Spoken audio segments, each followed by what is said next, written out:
Yeah, Philly!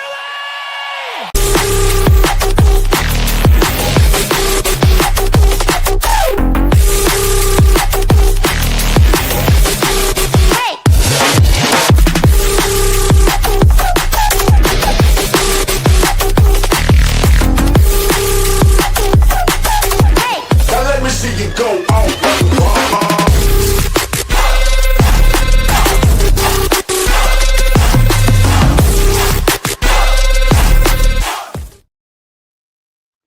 Good Friday evening, everybody. Welcome into the Philly Friday Frenzy, your prelude to the Phillies postgame show, the Fighting's Final. That's right. We are going to talk your Phillies. We are going to talk about the Eagles. We are going to talk about whatever you want leading into the Phillies postgame right now. Phillies are up 6-4 over the Chicago White Sox. June is hit. The ball is, and it's hot out. It's warm out, and the ball's bopping out of the yard, and it's summer baseball, baby. But we'll talk about that. Good, bad. Has Adolis Garcia learned how to hit the ball? Because it's seemingly over at least 4-game hitting streak, 2 home runs in the last couple games. I'm not going to get ahead of myself, but it is nice to see, because I, as many other people, had our keys ready, the tank filled. We were ready to drive his ass to the airport. Maybe not. Leave him in that eighth hole. Let him hit 7, 8 hole. Let him hit if he feels more comfortable down there. And that's what works for him. And so be it. Right now, we got runners on first and third with 1 out. So let's see if JT can move this player over.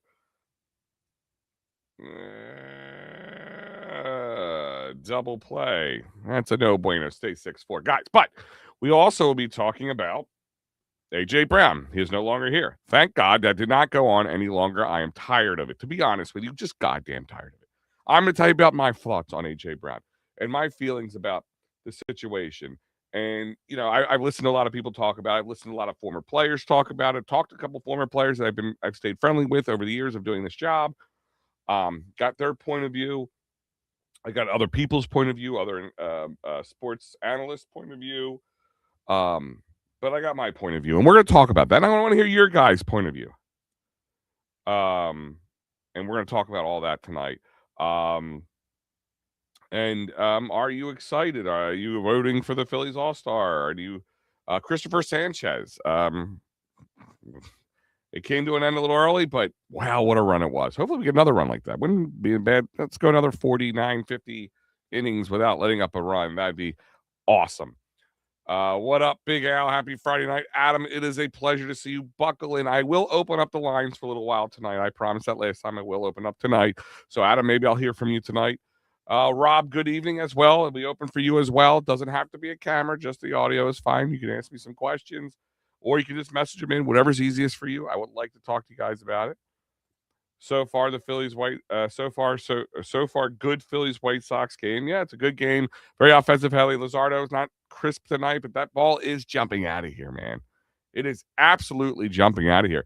And they really put it to Kay, who was really dangerous against left-hand pitchers. And I think that is really a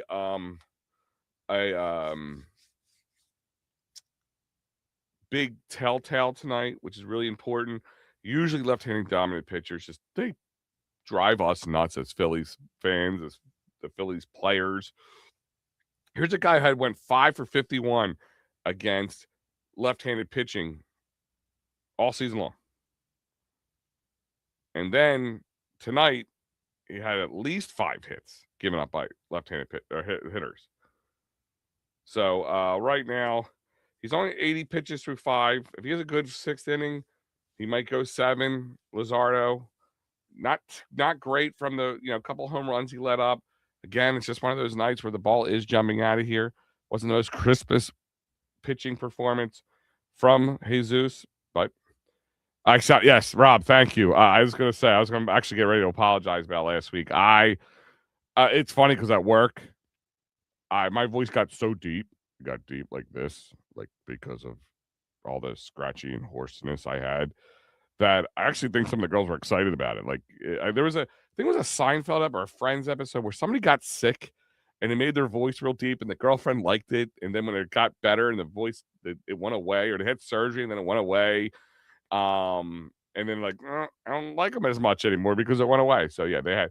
Um, I thank you for checking in on me as well, Rob. I appreciate you. The cancer has left the Eagles, and the news leakers glad and the news leaker glad he is gone. Oh, no good. Luzardo maybe not going to go another inning. That's another solo shot given up tonight. It's 3 tonight. It's 6-5 right now. Phillies. Yeah, we'll talk about that a lot tonight. I'm really going to get into that because I really want to get my 2 cents out now that I've had time to digest it and put my thoughts into it, and we'll get to it. Luzardo done. Well, maybe done. Is he done for the night? Are they doing a pitching change already? Listen, he's not done, if that's what you're saying, but I maybe he's done for the night. No, he's still pitching. He has some games. He has clunkers. He's not perfect. I'm glad the AJ Brown drama's over. It's not over yet. We're going to talk about that. It is over-ish. It's not over yet. And I'll explain. I'll use the Nick Castellanos mathematical equation that I have to explain my feelings on that. But we'll touch on that. We'll touch on that for sure. Not again. Yes, not again. Thank you, Rob. As always, you are a good friend. So let's talk about AJ Brown, and let's talk about the drama's not over yet. Let's be completely honest with ourselves. All right, Phillies fans, we're like jilted girlfriends. We really are. We can get really nasty. We can take things really seriously. And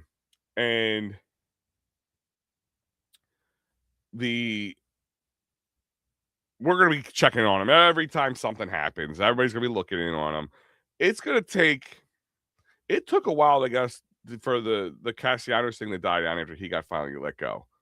We heard it through all spring training, and even a little bit into the regular season because he was did a little okay leading into it. But then he went cold, and then, as we all know, he didn't even get to take a swing in Citizens Bank Park this year as a Padre. He was here for the first game, DFA before the beginning of the second game, but this isn't gone yet. People are going to be putting him under a microscope. He has a bad game, bad drop, doesn't really hustle anything out. We're not going to hear the end of it. So the drama's not over. It's the drama of, is he going? Is he not going? That kind of thing. Like that. That's the big thing. That to me is the big thing right there. But it is over speculation. Is he going to go? Because they're saying, "Oh, there's no definite reason that he's not gonna he's gonna go to the Patriots." This could loom for a few more weeks to the beginning of the season. I thought even possibility could happen, small possibility, but I was pretty sure a backroom handshake was done, and we all know it was. Adam saying Rossini, Vrabel, Brown, and Kraft all on a yacht and a massage parlor. Yeah, pretty much, right? And I'm going to touch on that a little bit. To be honest with you. Can we trade Luzardo? We're not. The first part, we just signed Luzardo to like a $30 million a year contract for 4 years. He ain't going anywhere. Star Wars, and it's not a great game, but you can't cut a guy after every bad game. I mean, he's still a damn good pitcher. I mean, I take him any day. But we're just speaking. That's Philadelphian right there. It's Philadelphian for. We are impatient. I get it. Star Wars. I get it. It is a little frustrating. You would hope put up 6 runs. I mean, from 18th to yesterday, or was it yesterday? Or the day before? No more than 4 runs scored or less. 4 runs scored or less in all games. So they finally got over that hump. Garcia's hitting again. Right now, in a small sample size, things are looking a little better. We'll talk about that. And this is what happens when pitching needs a backup for once. The pitching needs a backup for once, and the hitting's doing a good job. I mean, six innings through 6. I mean, 6 runs through 6. Can't really complain right now. Yeah, Marsh Montgomery, that guy, I don't think he has let up much against lefties, let alone long balls. Or, righties. So Marshy's, here's another guy we wanted to drive to the airport, right? Another guy we want to drive to the airport. I don't know if he's done. Listen, Garcia, some team's going to take a flyer on him. They're going to get like league minimum for him, or maybe not league minimum, but a couple $1 million contract, or maybe a $6 million 2 years, 6 million, 7 million deal, incentives. I don't know. We'll figure something out. Somebody will take him. Rockies will take him. Somebody will do something with him. But hopefully he got humbled at him. That's one thing from Nick Castellanos. Hopefully he's like, all right, maybe I was a bit of a douche. Maybe I should have been a little, not as much of a star-studded stud that I thought I was. But we're not talking about him right now. We're talking about A.J. Brown. Let's just start with this. A.J. Brown is a diva. Shock, right? No shock there, right? But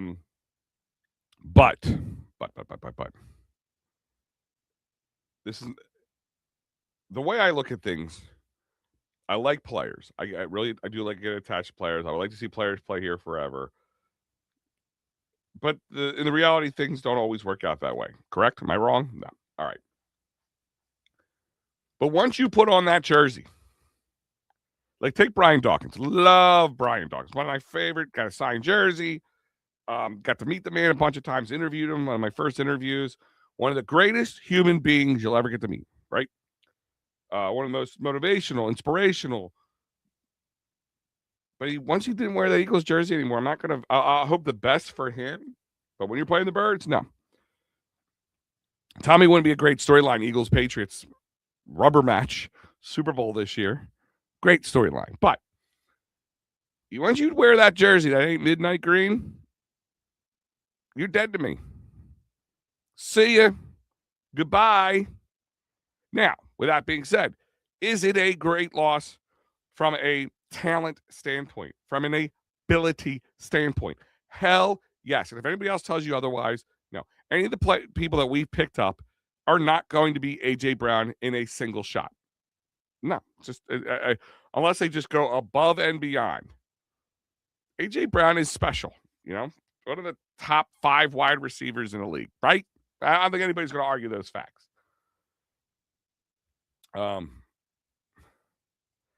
Matty B will still drive Marsh to the airport. Yeah, well, that's because he can't let a certain Logan O'Hoppe go. I think I'm going to make a special song for him. About Logan O'Hoppe and his man crush on Logan O'Hoppe. You know what I mean? Like, but we'll talk about that later. But you have to admit we won that. I think we won that now. Now, yeah, listen. Well, we'd like to have a younger catcher at this point, yeah, but we don't know Logan O'Hoppe would be any much in our world. Probably a little better than Stubby. I mean, better than Stubbs, better than Marshawn, but how much better? We wouldn't have anybody out of left field. So, point being, back to where we're talking about. But he's a huge loss from a talent standpoint. Absolutely. A.J. Brown. Absolutely. Don't let anybody else tell you otherwise. You could be really angry with him. It could be like you've dated 9.5. You guys are got a great relationship. And she comes to you out of the blue and says, I'm done. I found a new guy. I'm going to move on. It doesn't make her any uglier, right? Like, let's be honest. She's still pretty. She's really pretty. And you can say, she's not as pretty as she thinks she is. She take all that makeup off. She's not as good. Now, she is. She is. Let's just call it for what it is, right? But there is a point where the talent and the annoyance starts to fall. Now, let's talk about the rumors. The elephant in the room. He ain't even here yet, but I'm going to mention an elephant in the room. These rumors about Reddick and masseuse or banging his side piece or something. And AJ was mad because Jalen knew about it and he didn't say anything or he didn't do anything. Maybe that is why they grew apart. I don't know if it's true or not, but it's dumb. It's dumb as dumb can be. Just being honest. It is dumb as dumb can be. about that. If that's the reason, AJ said they just grew apart, and that can happen.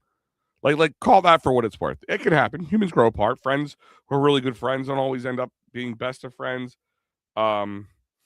The next, 10 years down the line, and sometimes they come back. And we've all done that. We've had friends that maybe we didn't see for 10 years. I'm talking to one today, my buddy Ryan Myers. There's a guy, I didn't dislike him or anything, but we grew apart. Different things, different life situations happen, whatever have you. But I sat there and talked to him today like none of that ever happened. Like there was no gaps in between our friendship. That can happen. Now these guys work together. We heard about their godfather, their kid, all that stuff. We heard all that.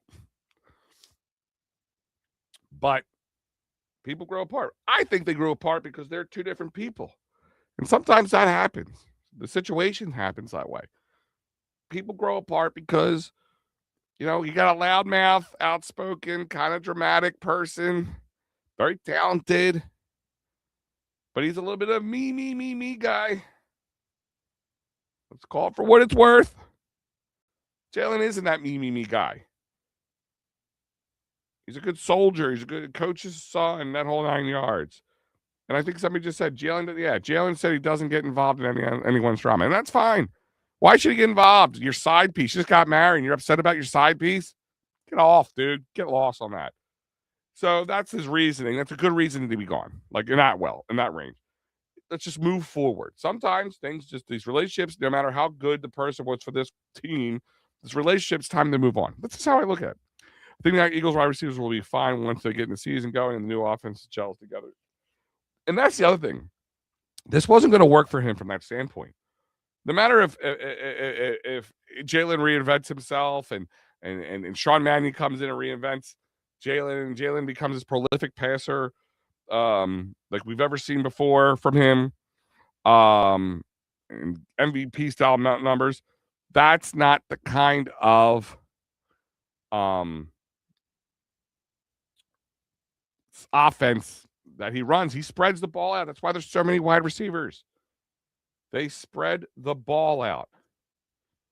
That's how they handle things. So what does that mean? AJ won't get his big stats he wants. He wants a 1,500 yards, this, that, and the other, 1272 touchdown year, whatever. He's not going to get that here. He got his championship here. As soon as that happened, he was ready to go. He came here. He had his success. Boom, he gets to move on. Got his ring. Gets to go back to Vrabel. Grass is greener. I'm telling you right now. Watch it right now. The Patriots are going to have a little bit of a awakening. It's not going to be what last year was. We all know just because you got to the Super Bowl last year, there's no guarantee you're going back. Now, they're going to be a good team, don't get me wrong. They got a 1-2-3 punch in their wide receiver core. Booty, him. I mean, it's not bad. Don't get me wrong. But their schedule last year, in essence, was an absolute cakewalk. It was very favorable for them to win. They won some games, that kind of stuff. Oh, my God. What was that? Bowling? What in the hell was that? Sorry. Jeez. Overthrowing first baseman. I don't know what the hell he was trying to do. It wasn't even going to get him anyway. Bounced up real high. He threw the ball way offline to Harper. I don't know what the hell he was thinking. Stupid. And the cost of the game of that kind of stupid stuff. Sorry, guys.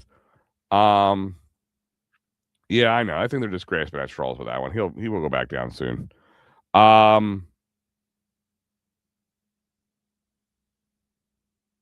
It's going to be a lot harder for this team. They need to update their offensive line big time. They got some big pieces in defense. That's good for them. That was close. I thought that was going out. Brandon Marsh with another solid catch. Brown's ego is bigger than Hurts's ego. Oh, well, way bigger. Way bigger. Like Bryce Harper's bank account compared to my bank account. Way bigger, right? Not even close.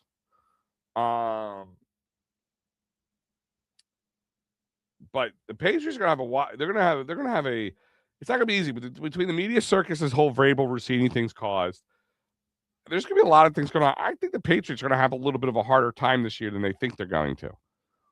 I'm not saying they're gonna be they're gonna fall backwards and win 6 games or anything like that. I'm not ridiculous. I still think they make the playoffs. With the Bills, they upgraded. It's gonna be a little bit more difficult from that standpoint. They're gonna be jockeying with the Bills a little bit more this year, I think. It's not that easy. It's not that easy. So I think that's going to see how he does when things get a little rough there in New England. See if he starts pouting and reading books on the sideline and cryptic tweets and saying stuff on people's gaming streams and whatever the hell else he did. Goodbye on that one. I'm done with that. I'm done with it. I'm over it.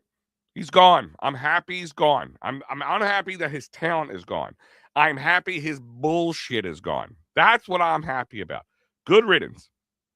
Still not saying we're a better team because of him offensively, but I also don't think we're that much worse off without him in some ways. I don't think we're taking this huge step backwards. I don't think we're taking 2 wins off the win total. Okay? It's going to be a struggle bus in the first few weeks of the season. 3, 4, 5 weeks. Say 4. I'm saying fair enough. We know the first 3 games are preseason games. Rust, new Sean Mannion. It's going to be tough. It's not going to be easy. There's a lot of things to look at here. But A.J. Brown is a whiny little bitch. I'm going to call it for what it is. Sorry, bud. You know it's true. I know it's true. You're a whiner. You're a whiner. Not taken away from I'm not saying you're a crappy wide receiver or anything like that. But you're a you guy. You're an absolute you guy. It's absolutely you. And because of that, that will hurt you in the long run, I think. You've had a lot of success otherwise. Now, I know he came out and said, oh, well, you know, they were putting him the number 1 wide receiver spot. He goes, no, I got to earn that. Like, I don't think he earned the captaincy on our team. I think they gave them to appease him more or less. Again, I don't know how he was in the locker room. I wasn't in the locker room. But he's a bitch. Like, personality-wise, he's a little baby back bitch. He is. He really is. Call for what it is. If he wasn't a terrific wide receiver, nobody would care. If he was like a 2 guy or a 3 guy, but just get rid of him. Bye. Cut him. Not because he's really good. His talent gives him a break. Again, I'm over him. I hope you're over him. Are you over him? Does part of you think life without A.J. Brown will be impossible? I don't know. Oh, broken bat blooper, you son of a b. Oh, tied the game at. Listen, there's nothing you can do about that. That's nobody's fault. Right field broken bat blooper.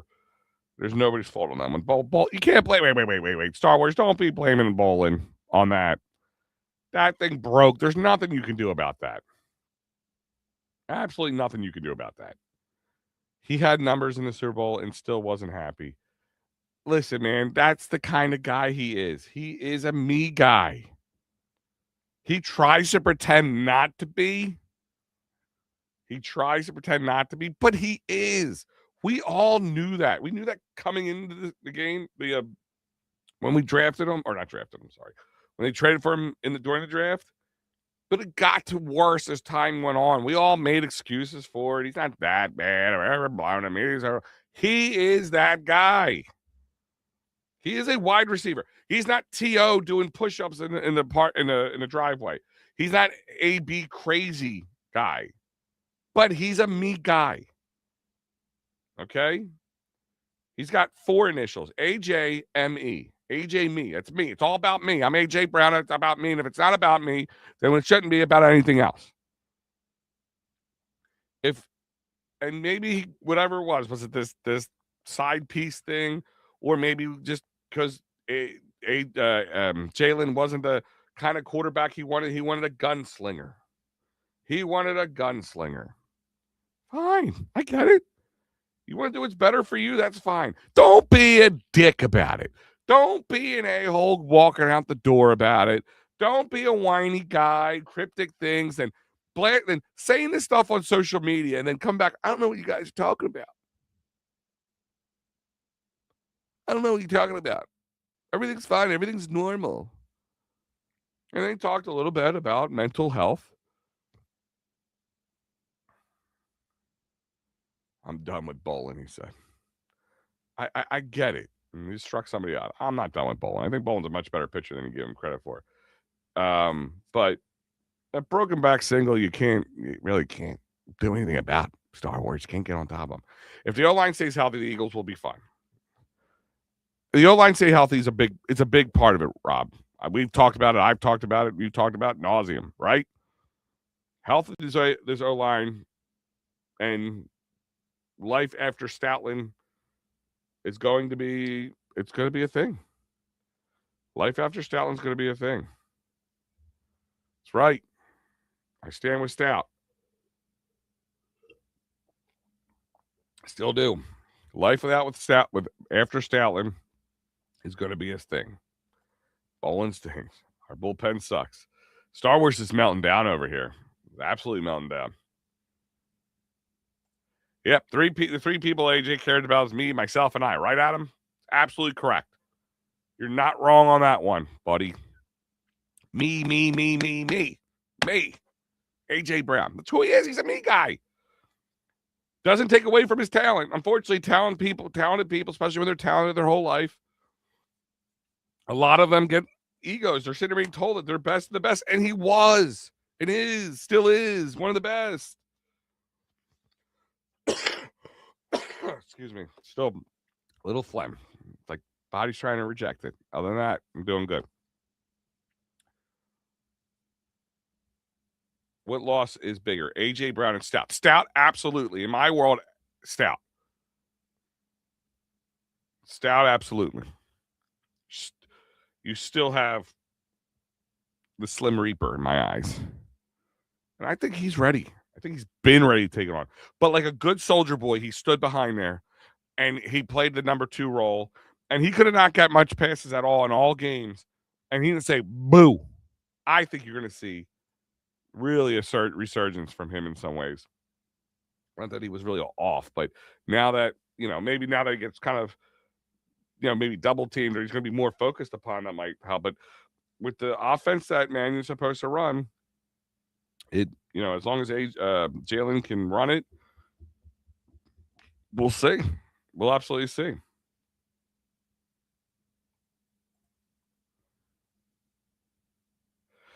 So the Eagles to blame for enabling AJ's behavior, or do they share the blame and our complaint in this? Oh, so you're saying the Eagles? Listen, I know what you're trying to say, and anybody enables anybody is part of the blame, right? But I think it's kind of the devil they knew, right? They knew the devil that they were dealing with. They knew the devil's dance that they were about to get the tango with when they were trading for him.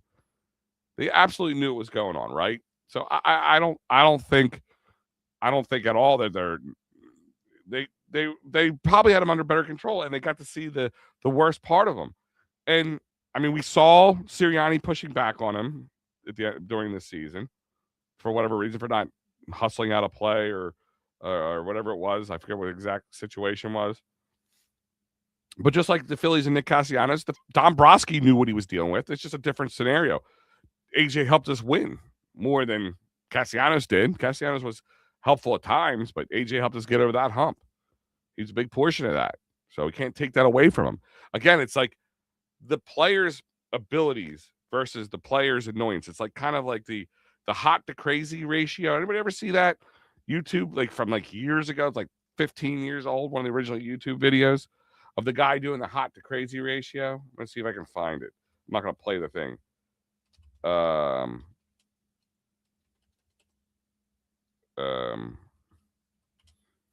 chart. I think let me see if I can find an image of it. Yeah, this guy. Here we go.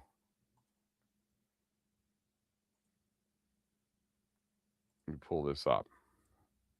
Let me pull this up for you. This is how I'll explain it. Let me pull this guy up.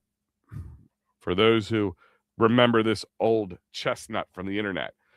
And I'll put a link in there at one point. It's the hot crazy matrix, a man's guide to women. This dude, it's a funny video if you ever watch it. It's like 7-minute long video, right? And he draws this whole dude, the guy put thought into this thing.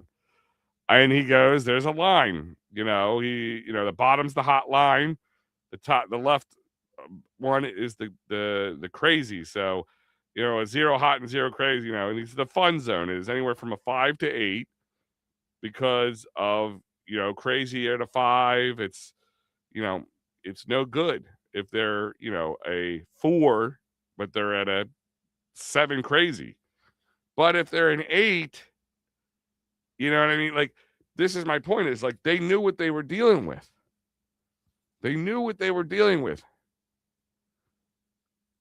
But I think it just got worse over time. And they're going to try to let things happen and clean up internally and all that stuff. But it just became too much. And the whole him and Jalen, and if there's any real behind the side piece thing and Reddick and whatever, I don't know. I didn't really get into it. I'd be honest with you. Because I don't know how true it is. It hasn't come out from any real sources, and we won't know until we know, right? Oh, well, I knew I would get a Homer answer. T.O. acted it out, and he was gone. A.J. acts out, and we deal with it for 4 years. Yeah, but there was a difference. Here's my thing is, I don't think T.O. should have went. We didn't get rid of him. That was the Eagles organization doing that. I can tell you they handled that wrong. They sided with their quarterback in that one. That was a quarterback versus wide receiver situation. This is wide receiver versus the rest of the team situation, where he's putting himself in front of the team. And I'm not sitting there saying that he should have got away with it. I think T.O. went from 0 to 60 fast.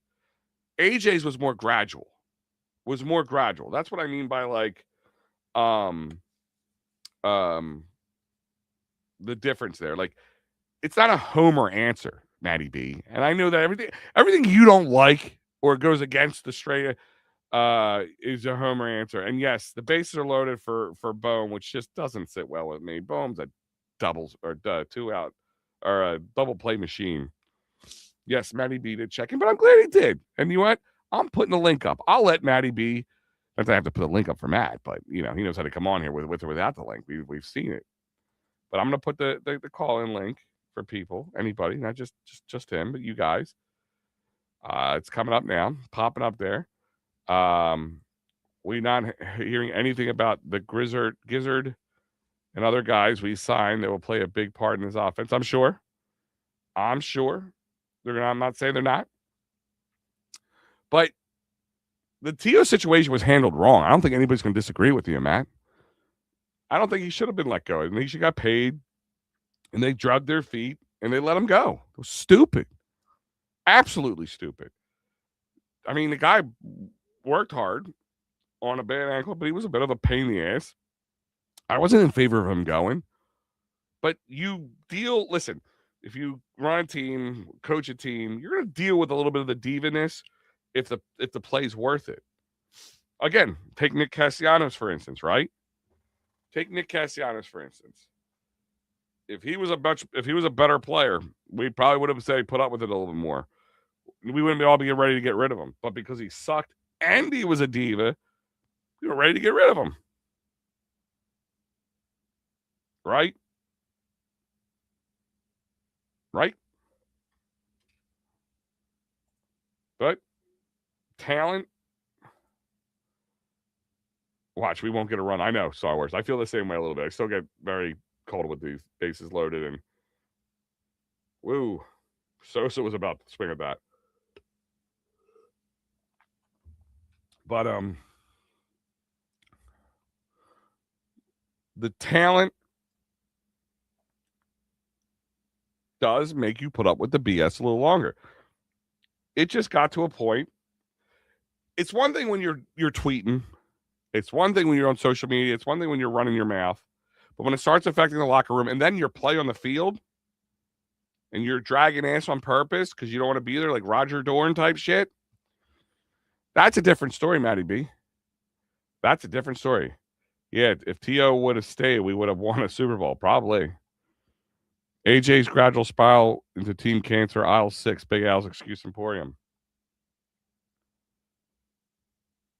I don't think so. What do you just look for any reason to ignite the fire known as Big Al? Is that what it is, Matty B? You trolling? You trolling, buddy?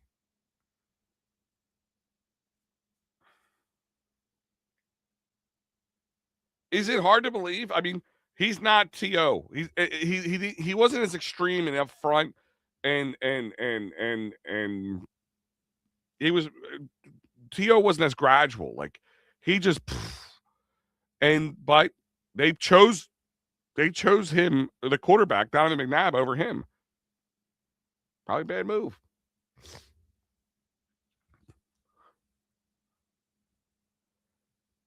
We all like we didn't really start seeing things until like the book thing. Like, we got past it. We saw but last year when he started dogging things, and you could see the team, like the way they were reacting to some of his stuff wasn't the same.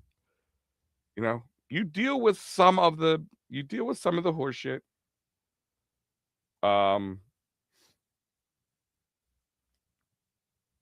When guys are that good, it's true facts. That's right, Rob 7-6. Another big man making a hike to the plate, man, making the catcher miss. Sir Anthony Dominguez is coming in for the Phillies. Yes, former Philly. Last time we saw Sir Anthony Dominguez, he helped us win a game. Was it last year? Was it last year or was it this year? I'm trying to remember. He came in and imploded, and we won. And a turn around. Schwarber had some wheels on him on that one. But, yeah. Again, let's talk about this. I've seen this tweet out there all the day long. We should not let anybody wear number 11 anymore because number 11 was Carson Wentz and number 11 was AJ. But then they had Tim Tebow, right?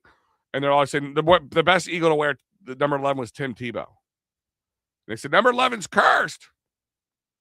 If winning 2 Super Bowls is cursed, then curse me some more. Okay, same thing. Let's take somebody else who we didn't know right away who had the kind of ego that caused him to fall off the cliff here in Philly. Carson freaking Wentz, right? His ego, his mental instability came true after they won without him. And it came to be that he was voting against the Eagles to win. He was voting against the Eagles in the Super Bowl 2017, Super Bowl 52.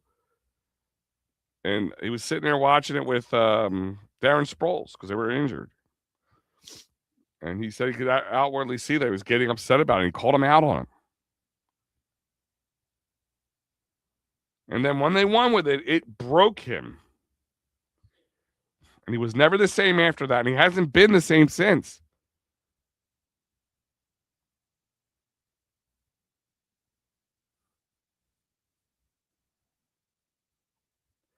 You know what? I don't agree with this one, Adam. I'll tell you why. I'm not just trying to be curmudgeon here. I'm doing my Matty B impression.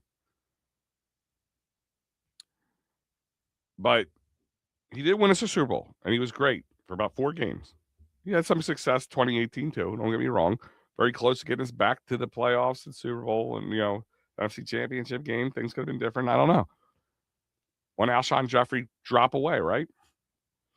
But I still don't think it should be retired. How many times are you going to retire a number? Just because retire Kelsey's too? He was here. They're going to retire Lane Johnson's when he's done. You need numbers. You can start to run out of numbers. It get a little ridiculous. But right now, no. I don't think he should be retired. I really don't. I'm saying he should be allowed to never pay for a beer again in Philly. But retires number, I disagree with. I'll be honest. 3-1 pitch. All right. Dominguez is doing Dominguez type stuff. So let's see how he does. Sir Anthony. But thank you for your service, AJ Brown, because he did service us well. He did well for the first year. That would have been a walk right there. Whatever. First couple of years, he wasn't really a problem. We didn't hear about too much of this until later. But then after the Super Bowl, he got his ring and started kind of being a curmudgeon. And then last year didn't go his way. And when it went his way, it didn't help us to win. But he didn't seem upset about that. That's kind of thing where the straw and the camel's back and all that stuff came to play. Yeah, his was way more gradual. Just walked JT. Bases loaded for our best hitter right now. That's right. Brandon Marsh up with bases loaded against former Phillies pitcher Sir Anthony Dominguez. Phillies are up 7-6. As a reminder, I will go into the Fightins final as soon as this game goes final. Bottom of the 7th right now. Let's see if Brandon Marsh can add to this total and see if we can keep it going, because the ball is jumping out. We need a little bit more cushioning. The ball's jumping out of the park right now. Call for what it's worth. Righty versus righty. I'm sorry, righty versus lefty. What am I talking about? But yeah, this isn't a sports emporium take, dude. And you know that. We won a goddamn Super Bowl with it. So yeah, it was well worth the headache if there was any headache for them to deal with. I think it was Phil Jackson, because I wasn't managing, players. I was managing companies, organizations, egos. Because that's what they were. They made more money than he did. And he's managing these egos. And that's why managers are important. You got to manage the ego with the player and the psyche of the player. And they managed it for a while. It came to a head. They appeased him, and it worked to a bit. They appeased Nick Castellanos in the Phillies organization. It did not play well. Oh, that could fail. Son of a B. That would have been a great infield hit, to be honest with you. Son of a B. I thought I was going to stay.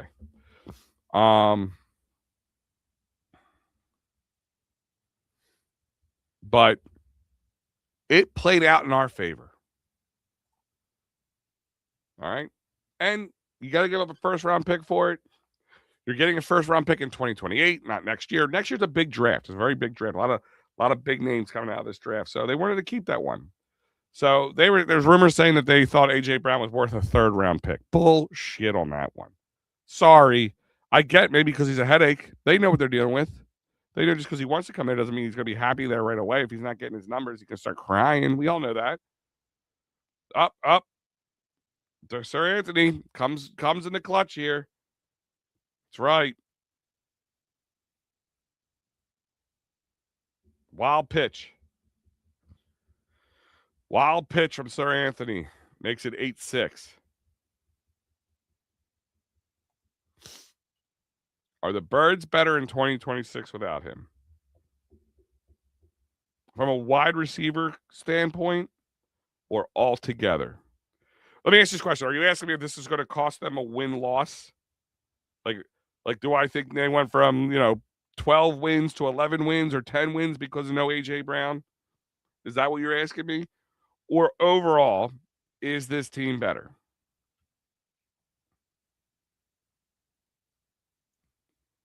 And as of right now, the answer to me is no.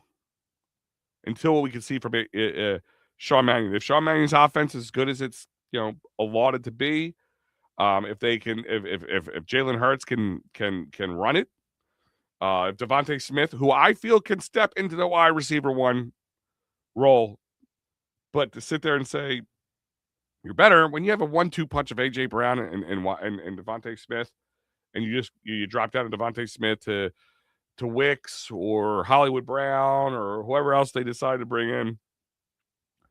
No. But again, Sean Mannion's offense is based on spreading the ball around. So again, I would say no, but I don't think they're worse for it. They're just not better. Does that make sense?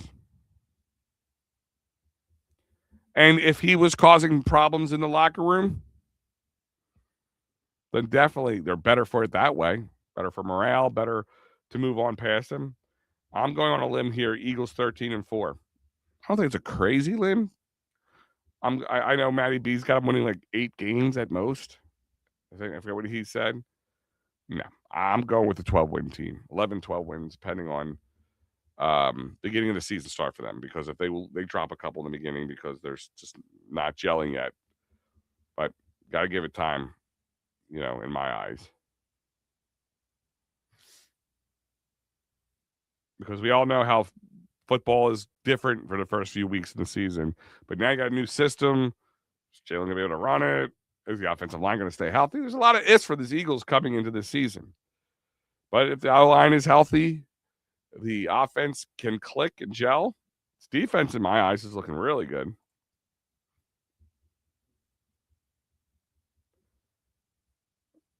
So let's stop talking about AJ like a teenage girl scoring and start talking about him as a team will be without him. Hey, we gotta go through levels here, brother. We're working through the emotions. We're working through the emotions here. Still kind of fresh. We're going to talk a little bit about that.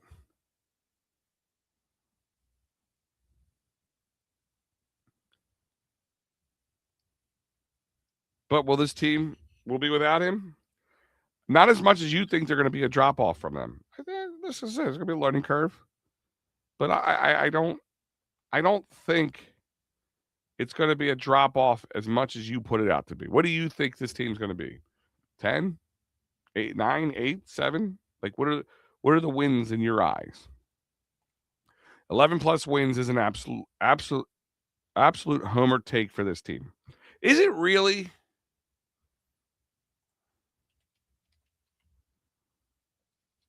Is it really?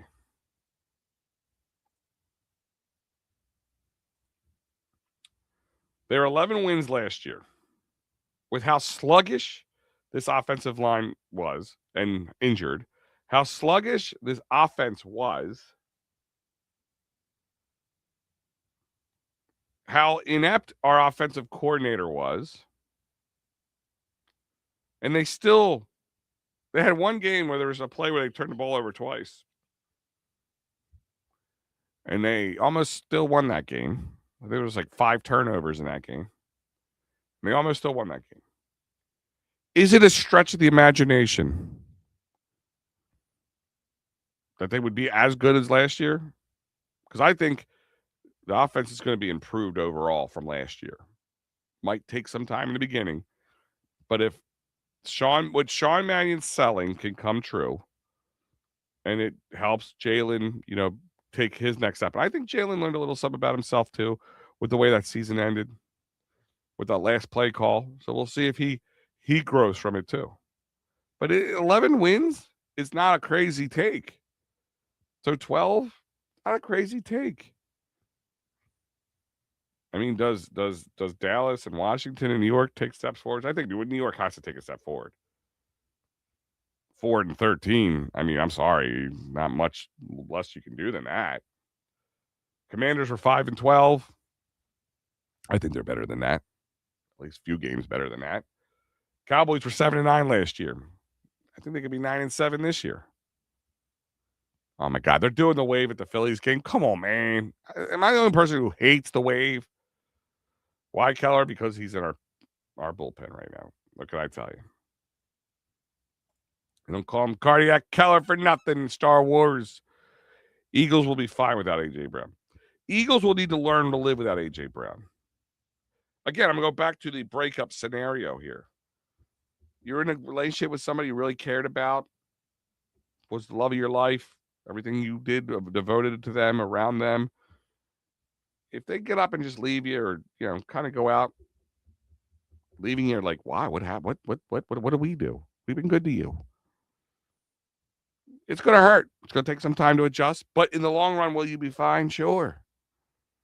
Plenty of fish in the sea type scenario. But there's going to be a learning curve. Life without them. Will there be more under center plays with Mannion and less shotgun plays? I think so. I mean, that's what he calls for, but let's see. Can Jalen do it? We helping the White Sox. Well, we're not making it easy on them, but they're not making it easy on themselves either. Did he hit the ball? The ball hit the runner? What the hell happened there? Oh, there was that Harper. I'm sorry. Kind of caught that out of the corner of my eye. I thought Harper just said, my bad. Yeah, he tried to catch it and didn't. Okay, I thought it hit the runner the way it was lined up with the runner. Is going undefeated a homer take two?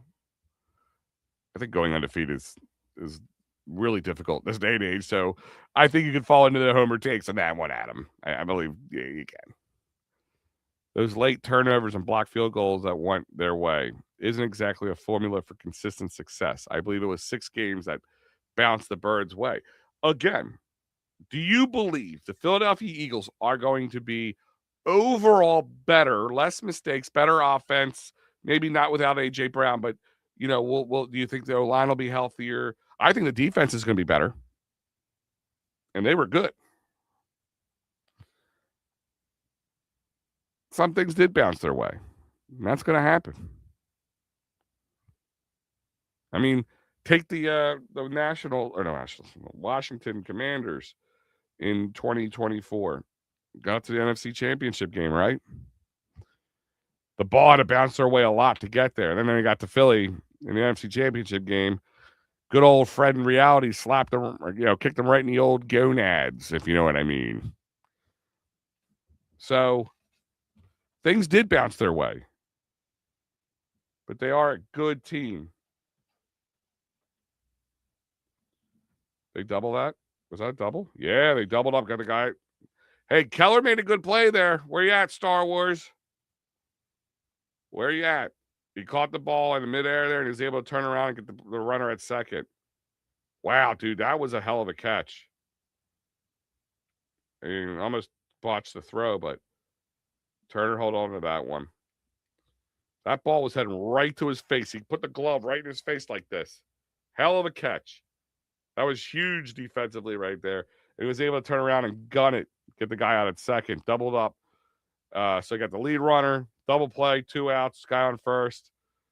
So worst case scenario is tying the game right here.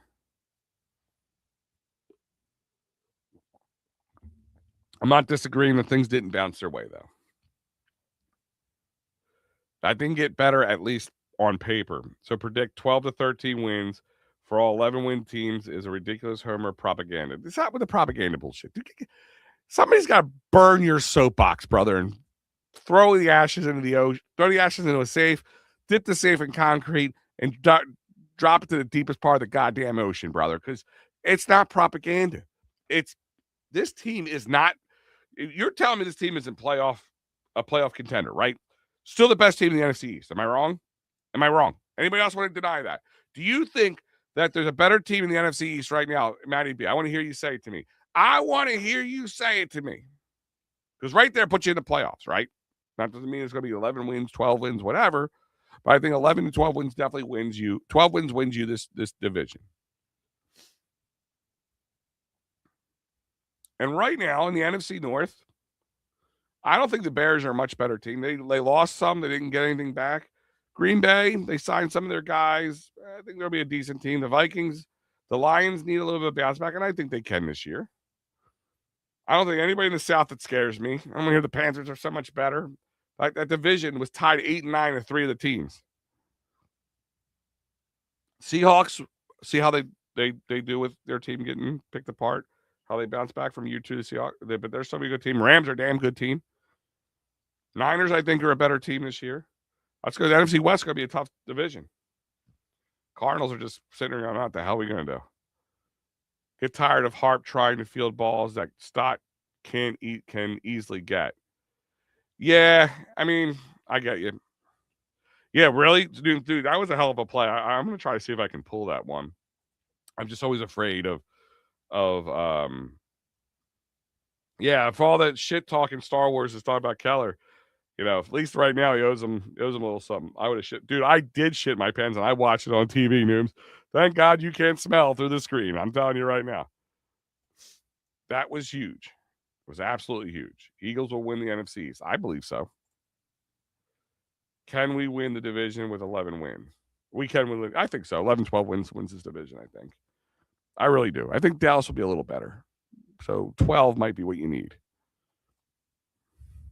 So expectation level is division. What Super Bowl? Tell me what are the best teams in the NFL entering the season. All right, so let's just in the NFC, top 5 NFC teams. Let's go with top 5 NFC teams in no particular order at this moment. I'll rearrange them in order, but I'd say Eagles are top 5, Seahawks, Rams.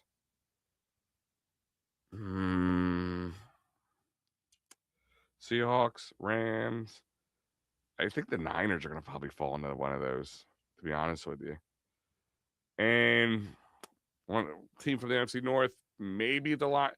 If the Lions have a bounce back year, I think the Bears take a step backwards. I think the Lions take forward. So I think Lions will be number 5. That's where I'm at with that one. Top 5. Can they contend? Well, see, the Rams got a lot better. I mean, that whole trade with Cleveland was huge. Matt Stafford, if he stays healthy, is a damn good quarterback. He's defying father time, very much so. Great offensive weapons. I think the Rams are just they're pushing their chips in, brother. They're pushing their chips in.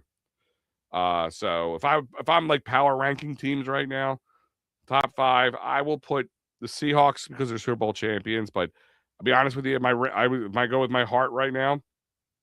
I'm gonna go Rams, Seahawks, Eagles, Niners, Lions, Niners. That last 2 could probably go either way. That's where I'm going. So if you're telling me you're top, I'll put you in top 3 in the NFC, Super Bowl bound. Very plausible. It's very plausible. I'm not sitting there. I'm just saying, to win the division, you're going to need 11, 12 wins. So tell me then so you're changing your tune now. You're changing your tune.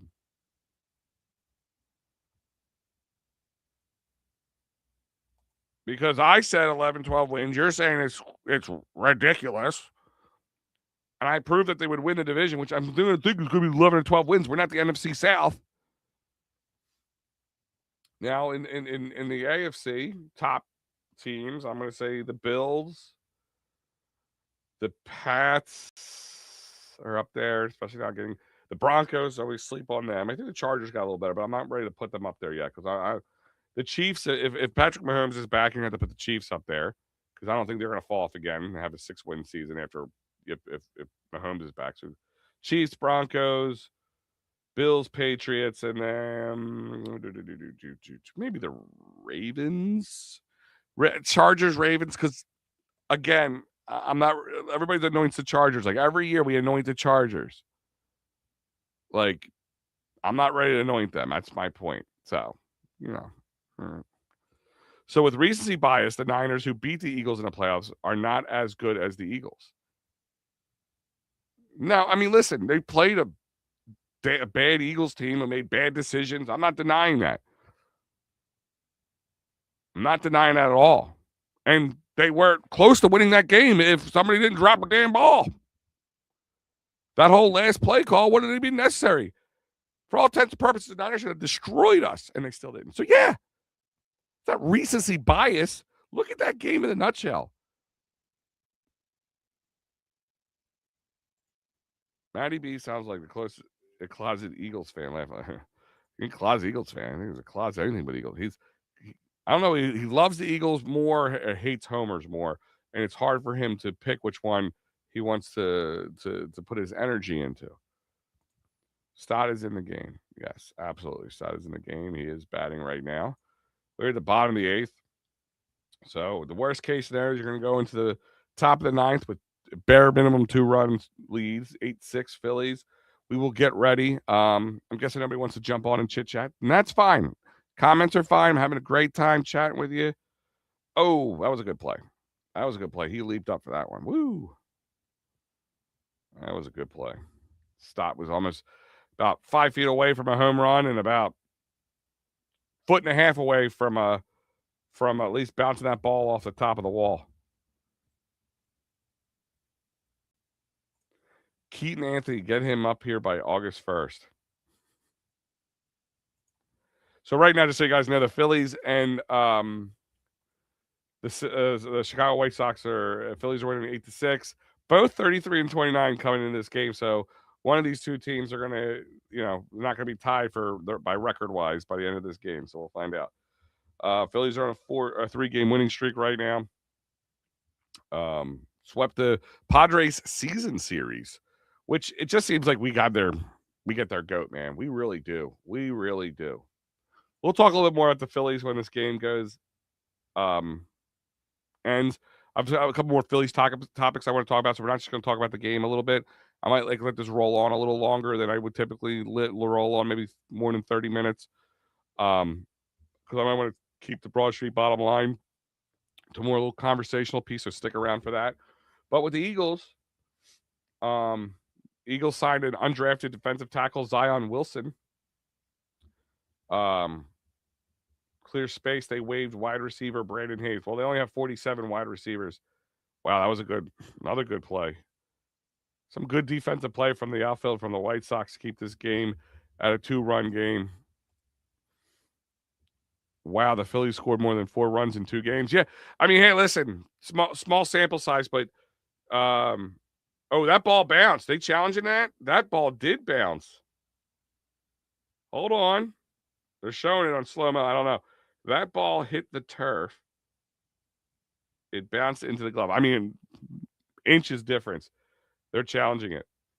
Yep, their manager's challenging it. Just so you guys know, they're challenging it. So this inning may not just be over just yet. When is the last 3 single game by Schwartz, right? You got a 3 single game by Schwartz. You got Garcia having 2 home runs in a game, scoring 6 runs in less than 6 innings for your Fighting Phils. They're up to 8 runs in a game. I mean, just the June does something to this team. I don't know what it is, but hey, if Garcia can start hitting and keep him in that 7-8 hole spot, I'm okay with it. That could be the best thing that happened to us. I don't know, but we'll find out. No, I just ain't sipping from the trough of Howie's green elixir. Dude, you gotta stop. Like, nothing I said is homer. Everything I said was fairly analytical based on how good the teams are, their players, the moves they made in the draft, based on all the goddamn data I have in front of me right now. Like, what more data could I give you, out of just like, well, this team's not as good as we think they are, and it's going to show. This team wasn't that great last year and got 11 wins. Right? Yes, the ball bounced their way a little bit. Absolutely. I think they're going to be better than they were last year, even without A.J. Brown. Because at times we didn't have A.J. Brown. Make that 4 singles, right? 4 singles. This guy, gotta love it. You got 4 singles from him, which is great. Whatever. Team's starting to hit a little better. They're not just, solely relying on the pitching. Again, small sample size. When they play the Padres, I kind of don't get excited about it, to be honest with you, because they just seem to get their go. Like, it's like us playing San Fran in San Fran. It's left up there. Turner left that one up there. Sorry. Yep. 4.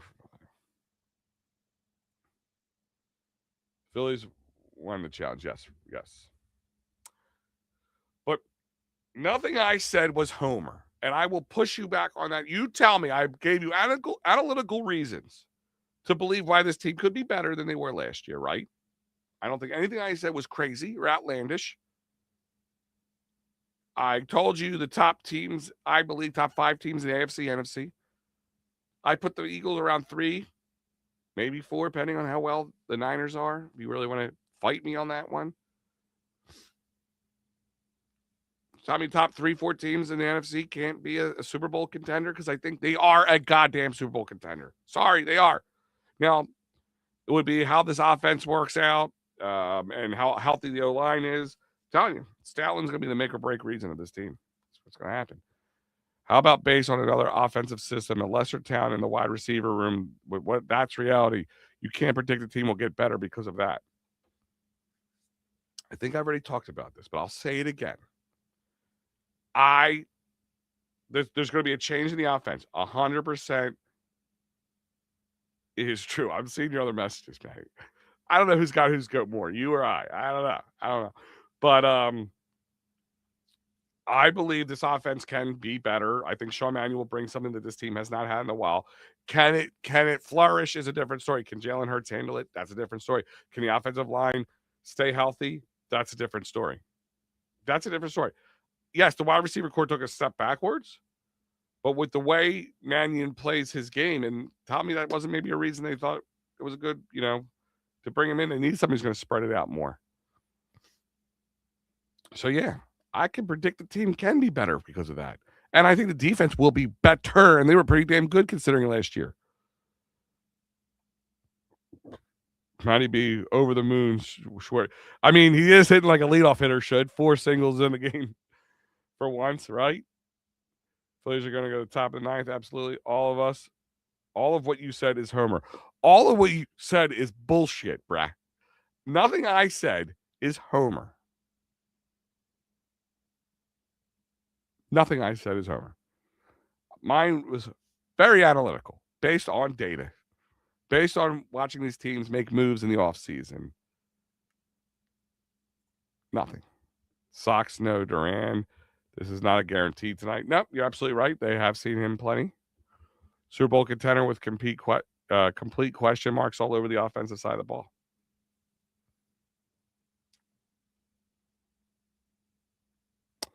What team doesn't have question marks on the offensive or defensive side of the ball? And you told me defense wins games, right? Tell me they didn't have a better defense. 2022, we have a Super Bowl. You told me we won in 2024 because of our defense. Offense just, they had a field day because they just couldn't do anything with it. It wasn't Jalen Hurts. Yeah, it's the defense.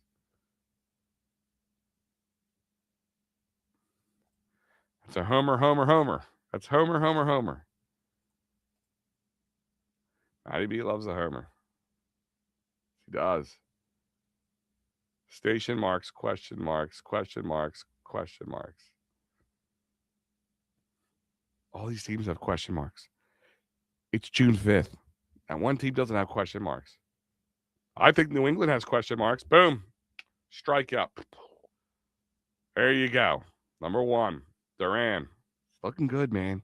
Seems very settled in. What's he going for, 15 and 15 right now? I say the whole offensive scheme is a question mark, if that's what you're trying to say. And yes, absolutely. But new coordinators come in all the time and teams have success. We won one Super Bowl with 1 year under a guy with a whole new system. Shane Steichen had 2 years, but about a year and a half. So fine.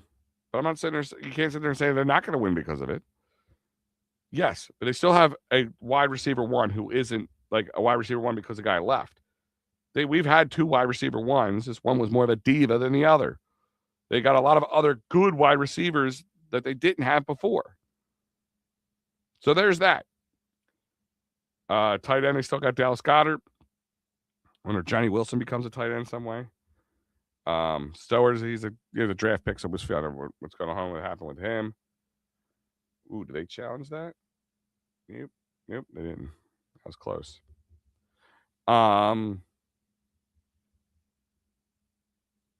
Saquon, I think, can only be better this year than he was last year. The offensive line is your biggest difference and will be make or break for this offense. It will. It will make or break this offense. So, yeah, there is question marks, but you show me a team that doesn't have a question mark. Hey, the Rams could be a great team if Stafford stays healthy.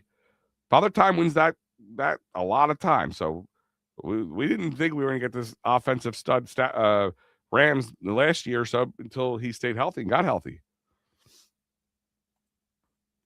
So just, there's a lot of question marks, a lot of teams. Is Patrick Mahomes going to be healthy enough to play this season for the Chiefs? Is Bo Nix going to be good to go? Is the offense going to make improvements there in Denver? I mean, these are all good teams that have question marks, brother. That's what makes sports. Is a goddamn question marks, right? Nothing's a guarantee.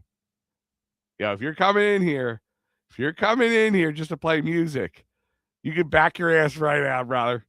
If you're coming here just to play music, you can back your ass right out. Because I see you down there. I see Matty B in the green room. He's pulling up the music. You'll put your ass on that screen if you're going to break my stones.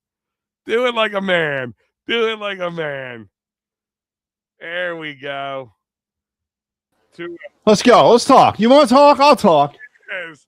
Hey, you better make it quick. We got one more out left. Yeah, I don't want to jump into your final. You can if you want to. I don't care. No, I don't want to do that. For those who don't know, we actually do like each other. Believe it or not, we do like each other.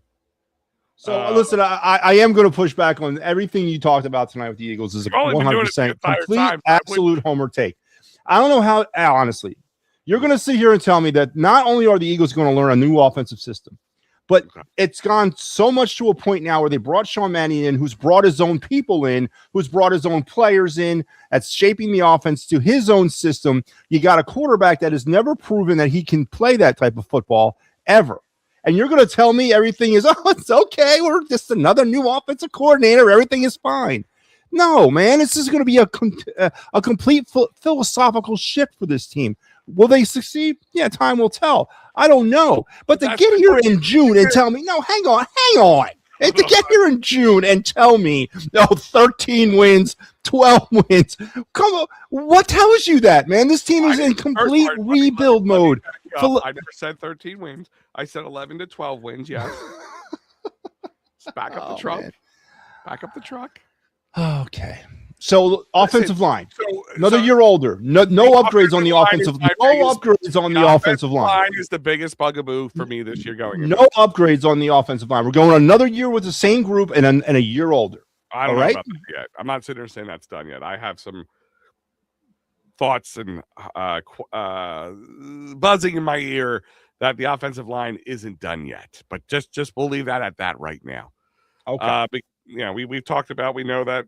They did release Brandon Graham post June 1st type thing, but we all know that there's speculation that we've talked about, but that he'll be back. Well, we have our sources that you and I have, and we've talked about that. Yeah. So I don't think Howie's done yet, to be honest with you, and I wouldn't be surprised if offensive line is one of the things that they bring in. Right now, they've had some early success in the OTAs with their new guy Bell and all that. Again, time will tell, because my biggest thing is the coordinator.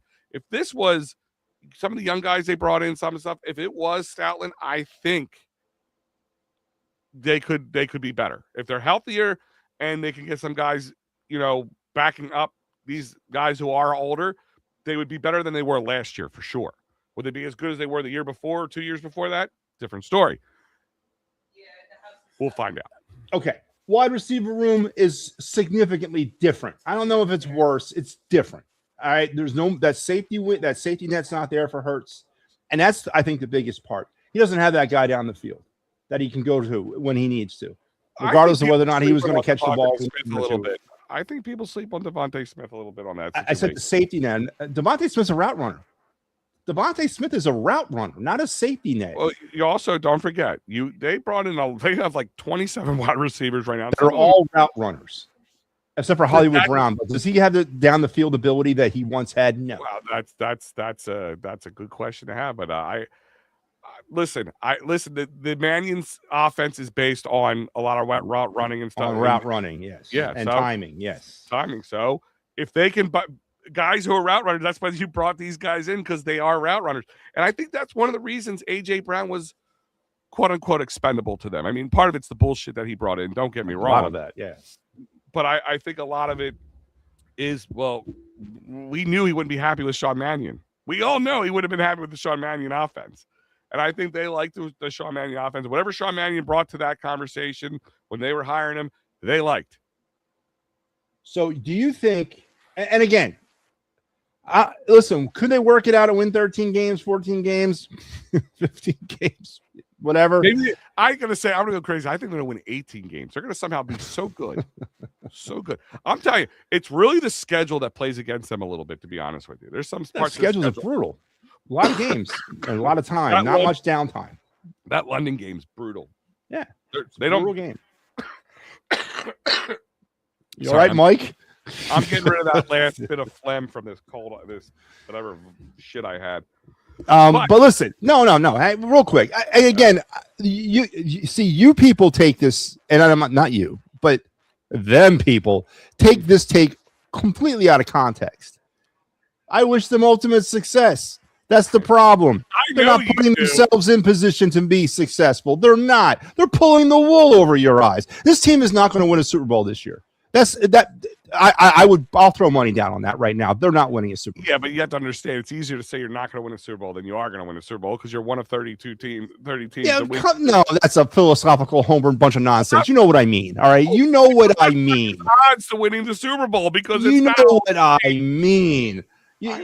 As an Eagles fan, we all go into every season thinking we're going to win a Super Bowl, right? Everybody, I've done it my entire life. I have. Spring, right? Every year you do it. I know that. And over recent times, this team has proven their ability to do it. Being a top 5 team in the NFC doesn't give you a fighting chance to be in the Super Bowl. I don't think they're top 5 in the NFC at all. I think they're on the bottom side of that. They're top 10. So 6 or closer to 10. Yeah, 6, 7 in there. Don't say that. There's too many kids around. You gonna join me for the post game show? No, I'm gonna jump off. I got things to do. I just wanted to come in and defend my honor here. Hello, and congratulations to your kids on the graduation. Yeah, that was fun. That was a fun experience. You know, my wife's kind of going through it a little bit right now because our one son graduated college, our other son's about to become a senior in high school, and then my youngest son is going into middle school, and so I think it's scaring her that we're no more middle school kids. It's like we'll no longer have a middle school kid. We'll not, or no more have an elementary school kid. It's now middle school or less. You know, it's starting to. No, I know. I'm a parent of 2 kids that are out of school. A little choked up, a little bit, that kind of stuff. But I'm a parent of 2 daughters who are now, or 3 daughters who are now out of school, and then I have my step kids. One's going to be a senior next year, and the other one's going to be a junior or sophomore. So it's doses. Oh, where'd he go? Left. Where am I at? Am I here? I just switched over just to get the graphics ready, and it popped you off. That was weird. I didn't know it did that. There's something to know. But anyway, listen, I just wanted to come on and defend, because this is what I'm defending myself against, this nonsense right here. Robert has absolutely no facts to back any of this up other than his feelings as an Eagle fan. And this is the problem. This is what we do as a fan base. Facts I felt out. But you did the facts, there's nothing there. Those facts are pointless. There. Tell me I'm wrong. What did I say that was wrong? Tell me what I said. What did you say that was any valid? What was the validity of what you said in terms of how did they get better in the offseason? Tell me. Offensively or just how? Give me the points of how they got better. What made this team better in the offseason? Make it better. I think that the offense they did lose one of the best. Their best offensive weapon by far. I'm not going to even say that. Yes, he's gone.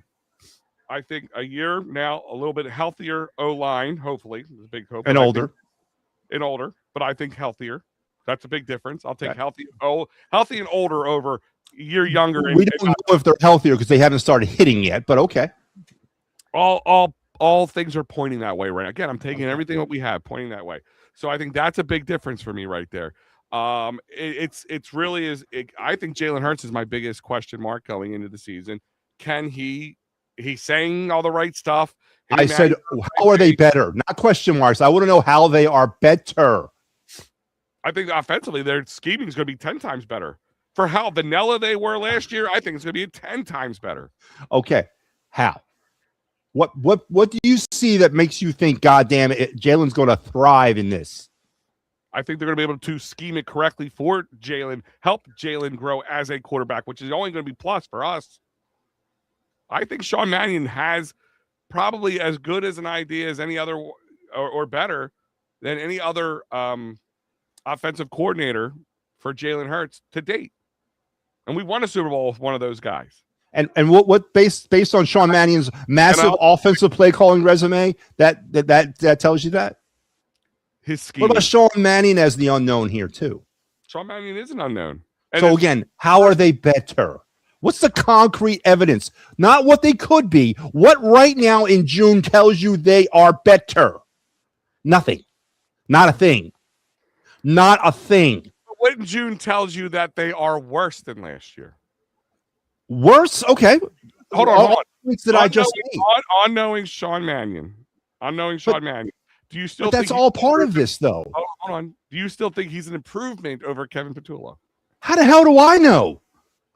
Listen, I think we all know he is. No, we don't. And how much of the offensive problems was Kevin Petullo versus what Jalen Hurts brought to the table? How much was it the lack of execution? You guys have been bashing A.J. Brown for dinosaur arming balls all the time. Okay, that's lack of execution, right? That's not play calling. And whose play was that at the end of the season? All the reports now say that was Jalen Hurts' play, that triple coverage vertical thing. Again, will he be better? Probably, but I don't know. And nobody does. But you guys, you friggin' homers, put everything, that's going to be better because it's different. No, that's not necessarily true. It's not necessarily true. In June, nothing tells you they're better. Nothing. So nothing. This question. Does that mean that no team is better in June than they were last year, unless somebody like except for like the Chiefs, because Patrick Mahomes is healthier than he was at the end of the year last year? Well, Myles Garrett sure as hell seems better in Rams than the Rams were yesterday. Yes, certain things do tell you that. But the Rams chips have been pushed in. Yes, and again, I say in June, September, October, November, December is what counts, right? That's what counts, and that's we're going to make our final. All right, let me rephrase this. That maybe if I say I think they've made the right steps to be better than last year, and they won 11 games last year, makes me feel that they will be a 11 to 12. Those right steps would have to be based on something known that's right, and we don't have that yet. We don't have Sean Mannion. We don't know what he is. Matt Stafford could blow out his back today, whatever, and not be able to play, and the Rams suck again. I don't know. Well, they drafted his replacement already this year, remember? Oh, my God, yeah. The Simpson. Yeah, oh, man. So, they were pissed about that. But again, I hear what you're saying. But do you understand that my point? The blanket statement of they're a 13-win team. Woo-hoo, yeah, it's ridiculous, man. We don't know that. When you listen, I always told you I hate making predictions. I hate predictions. The worst things in the world, because anybody can do sports predictions at this point, because it's like being a weatherman. You could be right. Maybe you could be wrong. And at the end of the day, it doesn't matter what you said. It matters how they played. I base my prediction on a few years on Homer loyalty. No, say it loud and proud, Al. Say it. Say it loud and proud. This year, moves made. It's the only thing we can base anything on. The only thing we can base anything on. And do we think that they could, can they learn the Sean Mannion offense? Will the Sean Mannion offense make them a better team? The style of offense he's supposedly running, and the players that they brought in to run it, I think will be beneficial for Jalen Hurts. Allow this team to make quicker decisions, getting the ball out of his hands and having more weapons for him to hit, where guys are not worried about getting their yards and their touchdowns. I think that plays a big factor in and if they can do that last year with having a game where they have 5 turnovers and still somehow close to winning that game, and all those factors, and being 11-16 makes me feel comfortable with that 11-12 win prediction. I always said I got balls, but they ain't crystal, brother.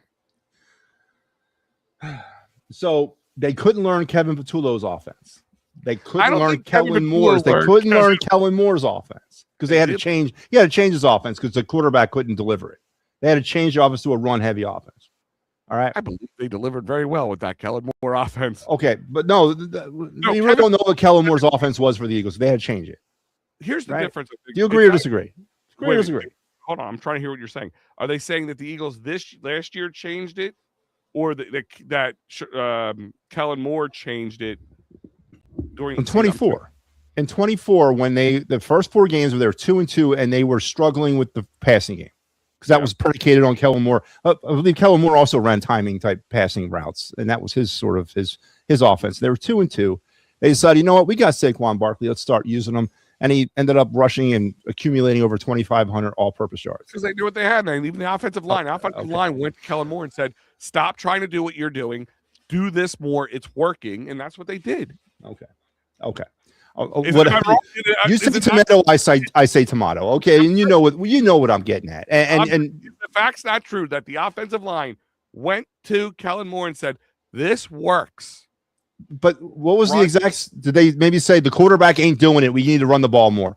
Perhaps they might have said that too. Hey, were you in the room? Exactly. I was not in the room. But they changed it for whatever reason. They changed it. They saw they had something in Saquon, and they had to go to their offensive coordinator. Even Kellen Moore had to learn, and it will open up the pass, and it did greatly. And actually, the biggest win, the Super Bowl, might I remind you. Saquon was kind of a zero factor, not a zero. Okay, don't get me started on that. The defense is the reason why the Eagles won the Super Bowl. All right, that's I do throw that out there, and that's 100%. I'll take that to the bank. But they couldn't learn Kellen Moore's offense. They couldn't learn Kevin Patullo's offense. I don't know what the hell Sean Desai's or Brian Johnson's offense was that they needed to learn. They apparently knew Shane Steichen's offense. But here we go. So we're 1 for 4 on learning offenses. Do you think their defense is better? I think it's the same. It's the same. I think they made, which is a pretty good unit, but it crumbled down the stretch. They got tired down the stretch. Well, because they were too reliant on them. The offense needs to do a little bit more to give them a break. But I don't think they got better. No, I think they're the same. I think they made some small improvements, especially in the safety area. They're not just Marcus Epps. Huh? Marcus Epps. Ruben Epps is better than what they had just last year. Who?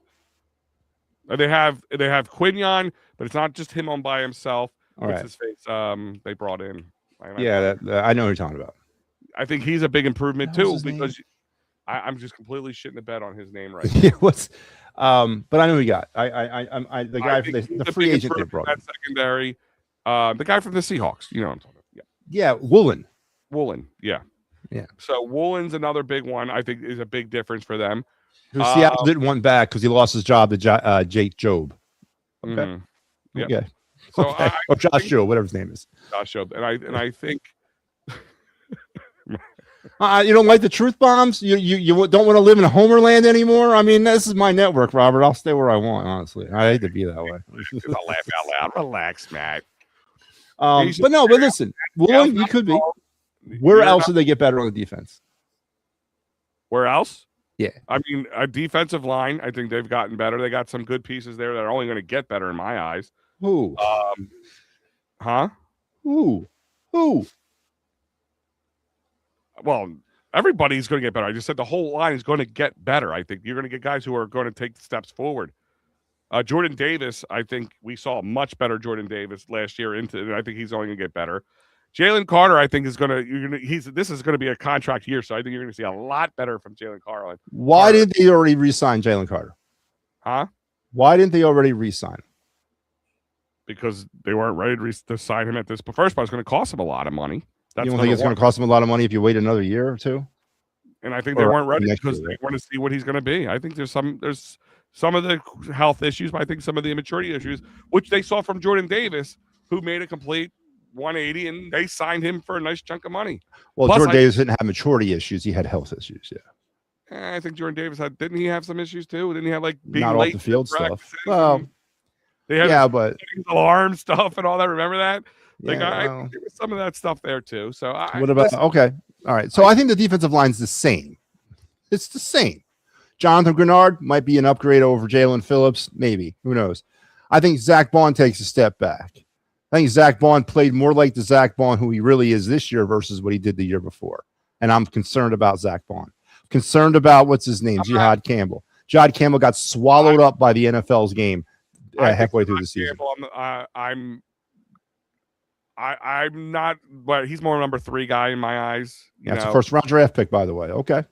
Yeah, right now, I don't know what we'll see when it comes. I don't think he's going to be any better, but he could be. I don't think he's going to. I'm sorry, he's not going to be any worse, but he could be better. Is my thought. Losing what's his name is going to hurt them because when he's on the field, he's a difference maker. What's the kid that left? Jacoby Dean. Losing him's going to hurt because when he was on the field, when he was healthy, he was a difference maker. The problem is you never rely on him being healthy. They made the right move there. You did hear the Eagles sign Zion Wilson, right? So just relax. Zion Wilson? He's the undrafted DT that they got. Okay. I was thinking about the big center from the Pelicans. But that's not him. That's Zion Williamson, right? Is that Williamson? Yeah, but hey, he's the next tank right there. Undrafted tackle, No. And, Ty Robinson's another question mark. Will they be able to move forward? Will he take the necessary steps forward? And will Nolan Smith drive right past the NovaCare complex on his way to the bridge doing 140 miles an hour? That's another issue, too. Yeah, that's just hopefully he learned from that one. That I'm not going to be able to defend in any which way. So you're okay. Again, tell me how they're better defensively. I think they're the same. They're the same. I think the secondary got better. So 11 wins and a first-round playoff exit is the ceiling based on the reality of what we know about this football team right now. You saying ceiling? 11, like they're only going to win 11 wins and go to the playoffs? We know right now about the evidence we have right now. A first-round playoff exit and 11 wins is what this team is right now. That we know. It's a first-round exit or just a first-round? Wait a minute. Al, they got bounced in the first round last year by the 49ers, right?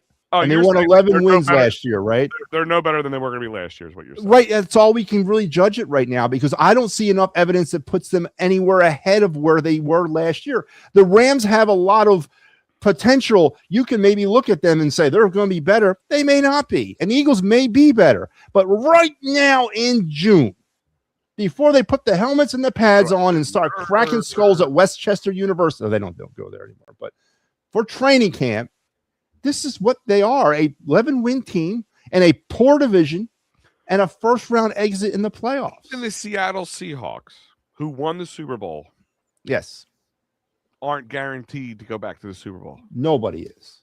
Okay. Then that's your answer right there. Right. But all I'm just saying is it's okay to live in a world of uncertainty right now. Instead of putting, did I sit there and say it's a certain? I said you're talking top 3 in the NFC and then all this other stuff. I said they're a top 5 team in the NFC. I said if I had to rank them this moment, I put them around 3. I think they're with the Niners, maybe a tick better. So you're going to put the team that beat them in the playoffs below them in the top 5 ranking. They beat themselves in the playoffs, if you ask me. In that one, I don't care what they Niners should have blown us out of the goddamn water. Yeah, in that one. They should have, and they did. There's another game they could have won, and they didn't deserve it. You know it, and I know it. If they won that, we knew they were going to Seattle and was going to get their asses handed to them. Yeah, no, that would have been, but. It was the actual Eagle defense that cost, I think, the Eagles the biggest in that game. I mean, they had no answers for CMC, and they had no answers for Purdy. And they sputtered out, dude. They were. Yeah, they were burned. They were tired, man. They were gassed. Tired. 100% agree. Because they had to carry this team a lot last year. Yep, mostly. So this could all be mute.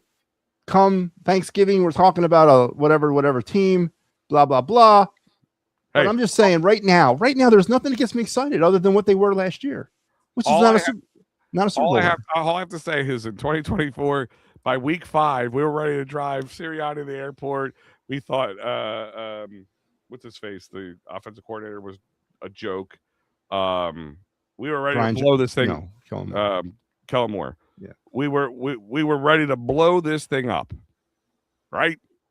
So that's what we do makes it fun because. It's the question marks, brother. It's the absolute question marks makes this conversation. Some of us are based in reality. Some are based over here, up here. I don't know where you guys are, but listen, I'm gonna leave you. I'm gonna leave you with that. But I'm gonna leave one more thing. Then I want to go. Thank you for having me on. By the way. No, thank you for coming on. Always a pleasure.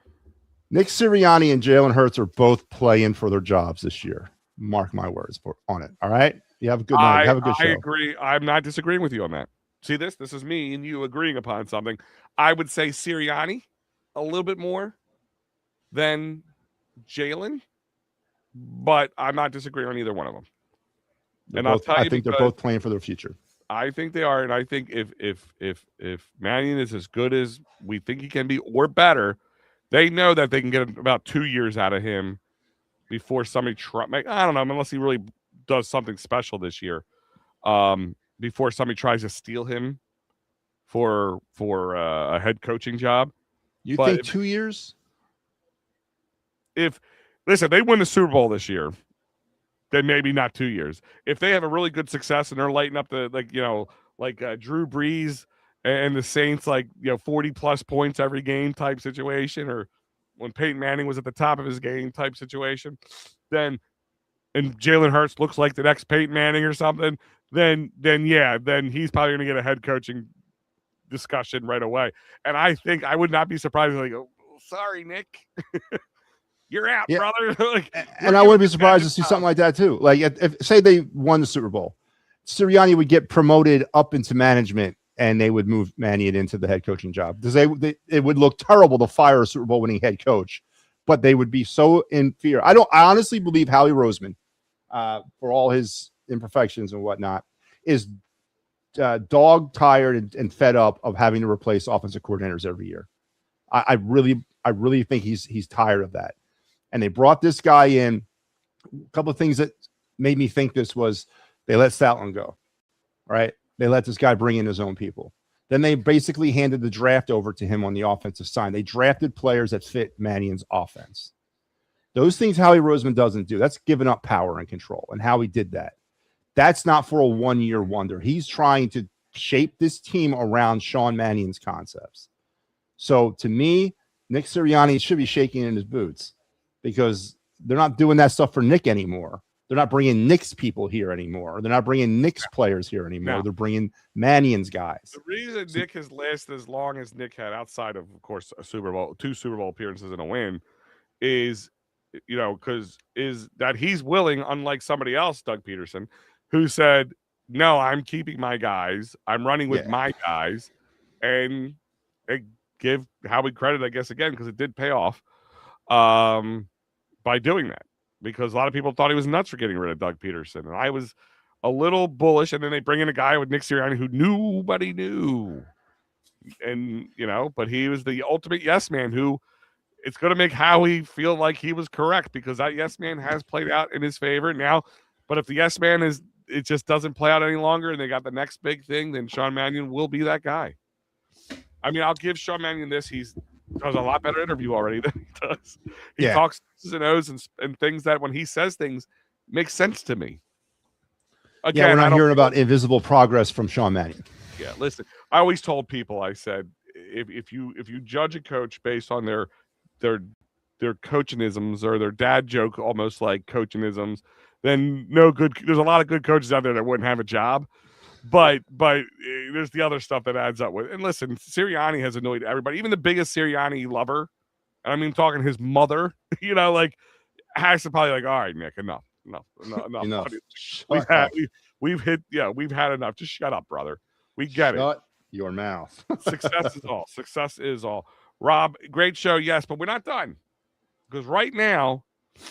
Yes, I'm going to go. So listen, have a great one. Go Phillies. Yeah, I will. Thanks, man. Sunday, right? You're back? Sunday, I'm back. Sunday morning. All right. All right. Making sure. All right, see ya. All right, brother. All right, guys, you know what that means. I got to switch over the graphics because here we go.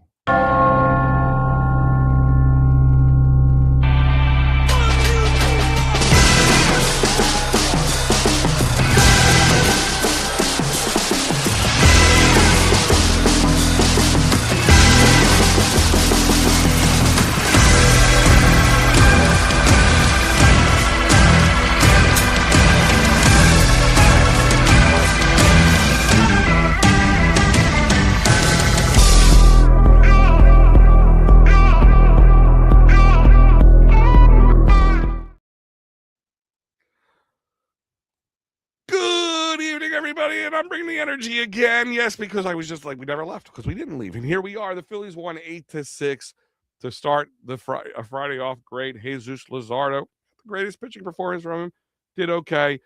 But it's the Bats that won the game tonight. Yes, you guys heard that correctly. The Bats won the game tonight. Stop the presses. 2 games in a row, more than 4 runs, and the offense carried this game. That's all right, Rob. I understand, buddy. Take it easy, brother. But yes, the offense won the game tonight. that one settle in for a second. Let it settle in for a moment. The offense won the game tonight. We had 4 singles from Kyle Schwarber. He was 4 for 5 tonight with 2 runs scored and a strikeout. 4 singles from our leadoff guy, Kyle Schwarber.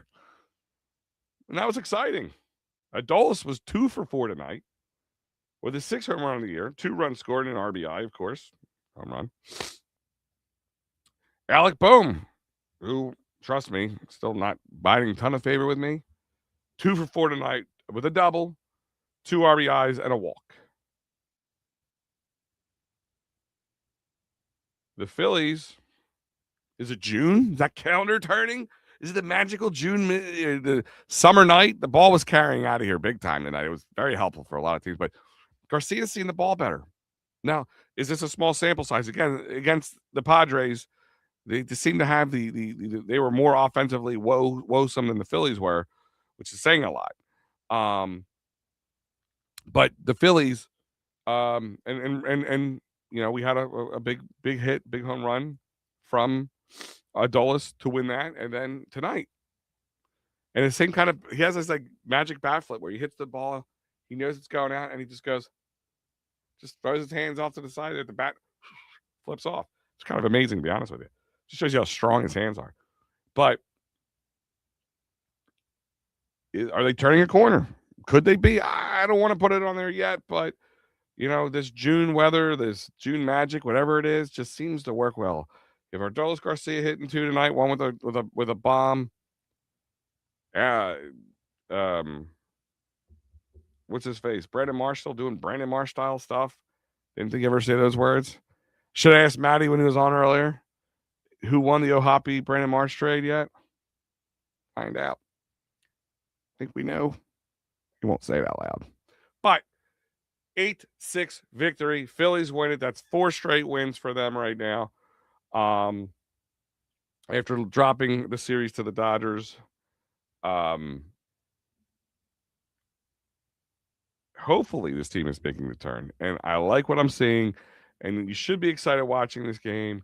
I like Kevin Long's reaction to Adolis' home run. Showed me he gives a crap. Yeah, dude. He came up and slapped the 5 because you know what? They were talking about when he got back from LA that when they had the day off, he was out there taking BP. And when they got out there early, the game on Tuesday, and took more BP. And he's working on it. Like, I don't think he doesn't give a crap. It's just sometimes they don't got it, right? And sometimes it takes time to click. Trey Turner, he's over 4 tonight, but got 2 runs scored. He got on base. Still, the bat's killing me a little bit with him. Can be better. Needs to be better. Bryce Hart. All right, let's go through this right now. Schwarber, 4 for 5 tonight with 4 singles, 2 runs scored and a strikeout. Turner was 0 for 2 tonight with 2 runs scored, an RBI, and a walk. 2 for 3 tonight for Harp. One walk. Boehm 2 for 4 tonight with 2 RBIs and a strikeout. Sosa was 0 for 3 tonight with an RBI. Remuta was 0 for 2 tonight with a 1 run scored and 2 walks. Marsh was 1 for 4 tonight with 1 run scored and 2 RBIs. That was off that home run. We'll go over that in a little bit. With 2 strikeouts. Garcia was 2 for 4 tonight with 2 runs scored, a 1 RBI. No strikeouts, which is a big difference there. That number, actually, that 0 in that spot is one of the bigger ones for me. Baroa, however you say his name, 0 for 3 tonight with 3 strikeouts. I think he's not long for the majors at this point. Stott came in. He was 0 for 1 tonight. In 33 at-bats, 8 runs, 11 hits. That's another double-digit hit game in a row, too, by the way. Let's add that into the get excited about column.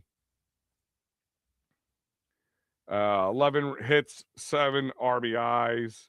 The 1 RBI, of course, was the wild pitch by former Phillies pitcher Sir Anthony Dominguez. He does not pitch well against the Phillies.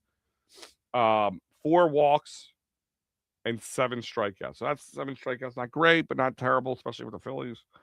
A lot of that came from, 4 5 of that came from Marsh and Baroa. So, that's a plus. But also the walks. The walks is another good number. I mean, if they're taking the pitches or doing things, and they went against a guy who's really deadly against left-handed pitching. In K, who only went 4 innings, 7 hits, 6 earned runs, 2 walks, 4 strikeouts, and 2 home runs allowed. He usually really does well against the left-handed pitching or batting. And they also had to use a lot of their what's it called tonight? Their bullpen. 1, 2, 3, 4, 5 other batters. So that's huge. We only had to use 3. So that's a big difference there. Luzardo, not the greatest night for him, but the offense bailed him out, and that's what we need to see. 6 innings pitched, 7 hits allowed, 5 runs, all of them earned, 2 walks, 2 strikeouts, but the 3 home runs. That was the killer. That was the killer. He let them start off with the 2 runs, but then got them back by tying the game up with Brandon Marsh. We'll get over that in a little bit. Bolin was 1 inning pitch, 2 hits, 1 run allowed, 2 strikeouts. Cardiac Keller was good tonight. 1 hit allowed, but only that was it in 1 inning. Duran just is pitching well. He looks locked in. Like, I can't say much about him but that. I mean, to be honest with you. And it's good to see. It's really good to see. I mean, man wants to get paid, I guess. Somebody said that earlier, and I agree with that. 9 innings pitched, 10 hits allowed for the Phillies pitching tonight. 6 runs allowed, but 5 of them earned. 2 walks, which isn't bad, all from Luzardo, believe it or not. 6 strikeouts and 3 home runs. The long ball didn't hurt them. Could have, but the offense bailed them out. Again, kind of the story of the game tonight. In total pitches allowed, total innings, only in 8 innings, the White Sox allowed 11 hits, 8 runs, all of them earned, 4 walks, and 7 strikeouts and 2 home runs.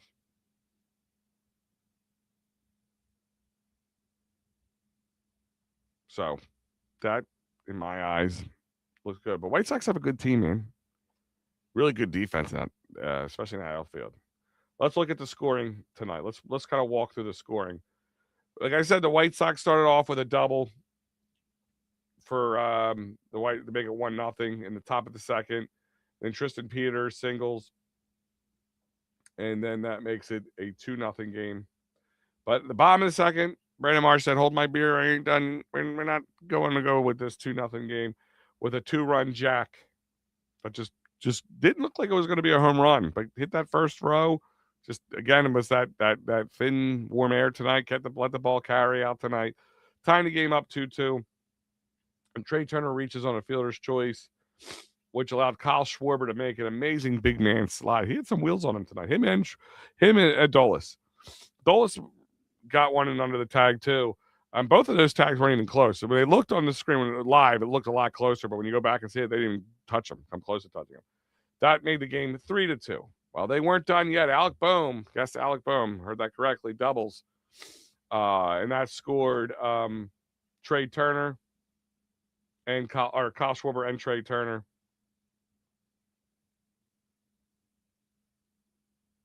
That was the big, was a big one for him. Got this at 5-2.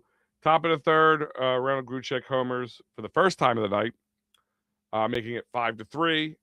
Still Phillies up 2 runs. But Adolis Garcia, the new and improved Adolis Garcia, homers, 6 homer on the season, right to right field, making it 6-3. I mean, it was a no-brainer kind of hit. But Randall Gruchek wasn't done because he wanted 2 for the night, and he got 2. Top of the 5th, made it 6-4.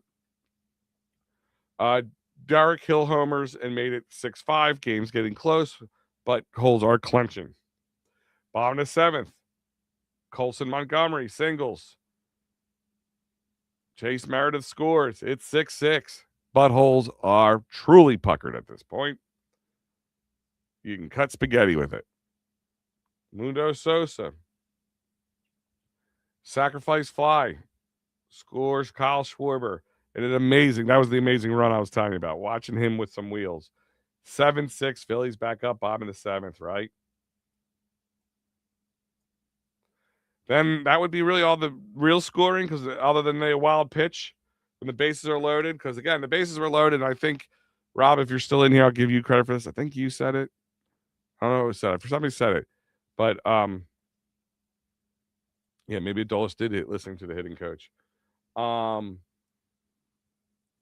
wild pitch from Sir Anthony. Trace Turner scored. But that was all that came out of it. But 8-6 would be your final on the evening. Phillies win it. And somebody said it earlier too, in an exciting win tonight. I believe, I forget who said it. I don't know if they're still in here or not, but somebody said it was a fun win tonight. It was offensive heavy. That's right. It wasn't a pitcher's duel. Sometimes pitcher's duels on Friday nights. Warm Friday nights, you're sitting outside, maybe watching it outside. I barbecued tonight. I'm off on Fridays during the summertime, so it allows me to do something fun culinarily with the family. So the wife wanted seafood, so I got the griddle going.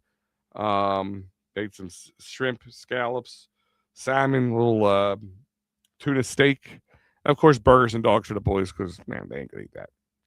So, it was that kind of night. Pitcher's duel could make you a little tired watching that game, right? Make you a little tired. This kind of game is exciting. Kept the heart rate up. You know what I mean? But with that being said, let's do it. I've changed I know the post-game shows are a little different from each one. We do all the same stuff, but I like to do the around the bases first, just to kind of cover that, because it's, later in the season, I might go back to the other traditional way. And my reasoning for that is because that's where standings are important. I know the Phillies are technically in the wild card spot right now, but it's June 5th. That means nothing. But I like to do this right now because I want to talk a little bit more Phillies information with you guys right now. So let's do that.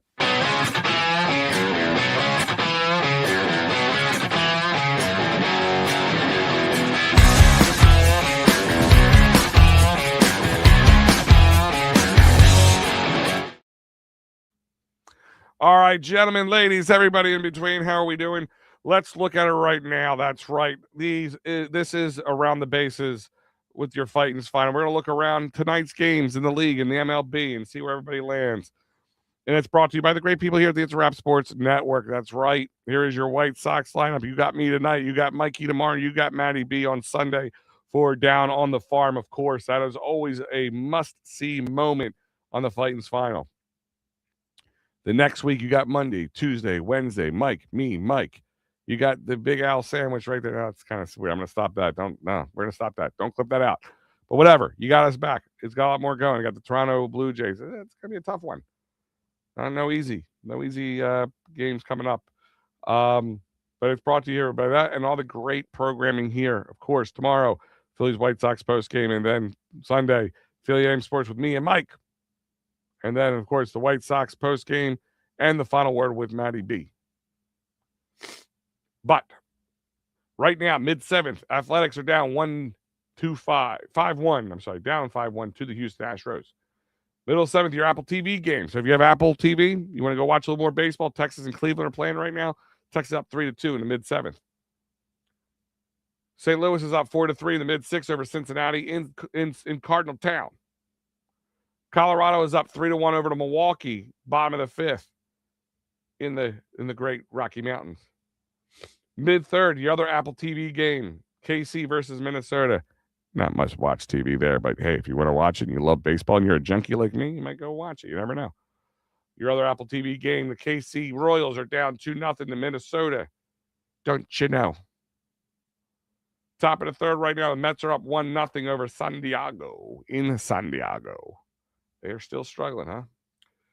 Came out like gangbusters and then cool off. I guess it's better to come out crap and then get hot later than the other way around.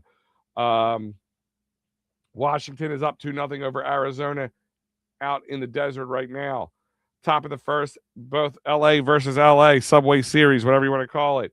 Angels, Dodgers, 0-0, top of the 1st. And final on the night, Final on the night. You're going to listen to the score. Listen real closely because you're not going to believe this score. It's probably going to be the highest scoring single game.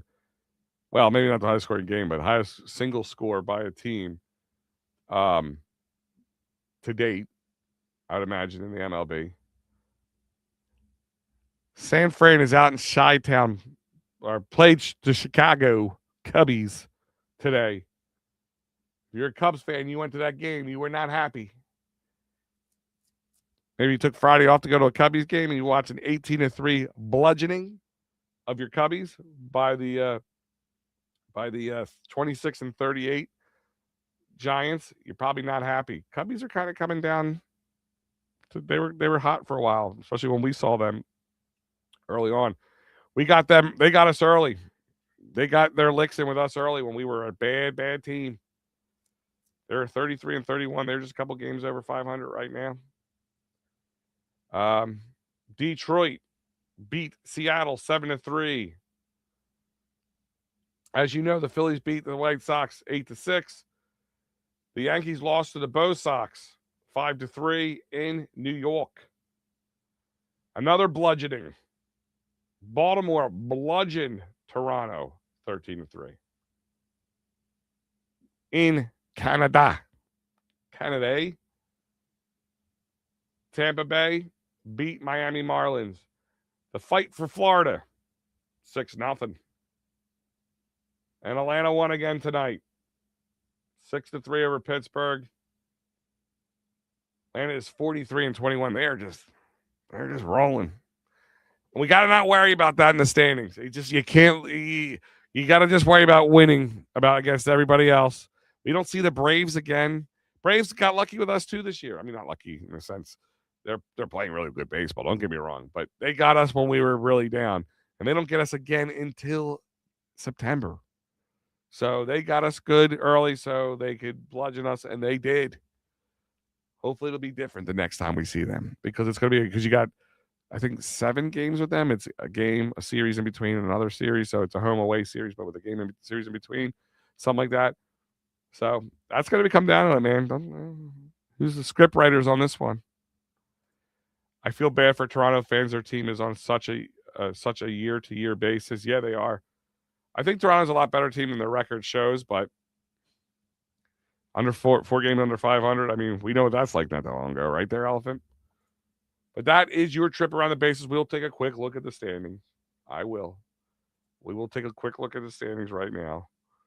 I do it just for that reason, just so you guys can get an idea of where we're at. But again, don't read too much into it. So right now, your division leaders are the Braves. They're running right now the best team in baseball, 43-21, just 22 games over 500. Hard to catch that. Dodgers are right behind them at 40-23. Milwaukee is 37-23, all prospective leaders of their divisions. Right now in the wild card, the Phillies are the top seed in the wild card right now, 34-29, with the Cardinals at 32-28, and Arizona Diamondbacks at 33-29. Looking in right now are the Pirates, the Padres, and the Cubbies. And starting to fall further behind are teams that we lost to. Reds, the Nationals, the Miami Marlins, not the Mets. Haven't seen them yet. Coming up soon. San Francisco Giants and the Rockies, all the way at the rock bottom. So that's a tough team to be a fan of. Sorry. Really sorry. But just looking at the Mets, it's got to be a lot worse. They got, worse payroll than we do. Got to be rough. But 4-game winning streak for the Phillies is huge. Best, right now, currently the best winning streak in the National League right now. And if you really want to know, Tampa, Cleveland, and Seattle, all prospective NL leaders for their divisions. And then the Yankees at the top of the wild card, White Sox second wild card right now, and Baltimore third wild card with the Athletics peering in. That's Matt. That was Mike Laro's team to keep an eye on. I mean, Baltimore's actually under 500 in there. That's just goes to show you right now that the American League kind of a big drop off at one point. But that is it. I'm not going to go much further than laughing about it. True, got to be hell to be a Rockies, and it's absolutely. It's funny because I think back, was it 2007 when the Phillies got to the playoffs with Chase Utley and Hein Howard and all them, and got excited, and of course led to 2008 and that nice run following it. The Rockies were the team that beat us, but after that, I mean, the Rockies haven't been good since, man. Really, I'm just trying to think, were the Rockies ever much in the playoffs after that? Yeah, it's got to be tough, bro. Got to be real tough. But let's take a trip on the old Broad Street bottom line.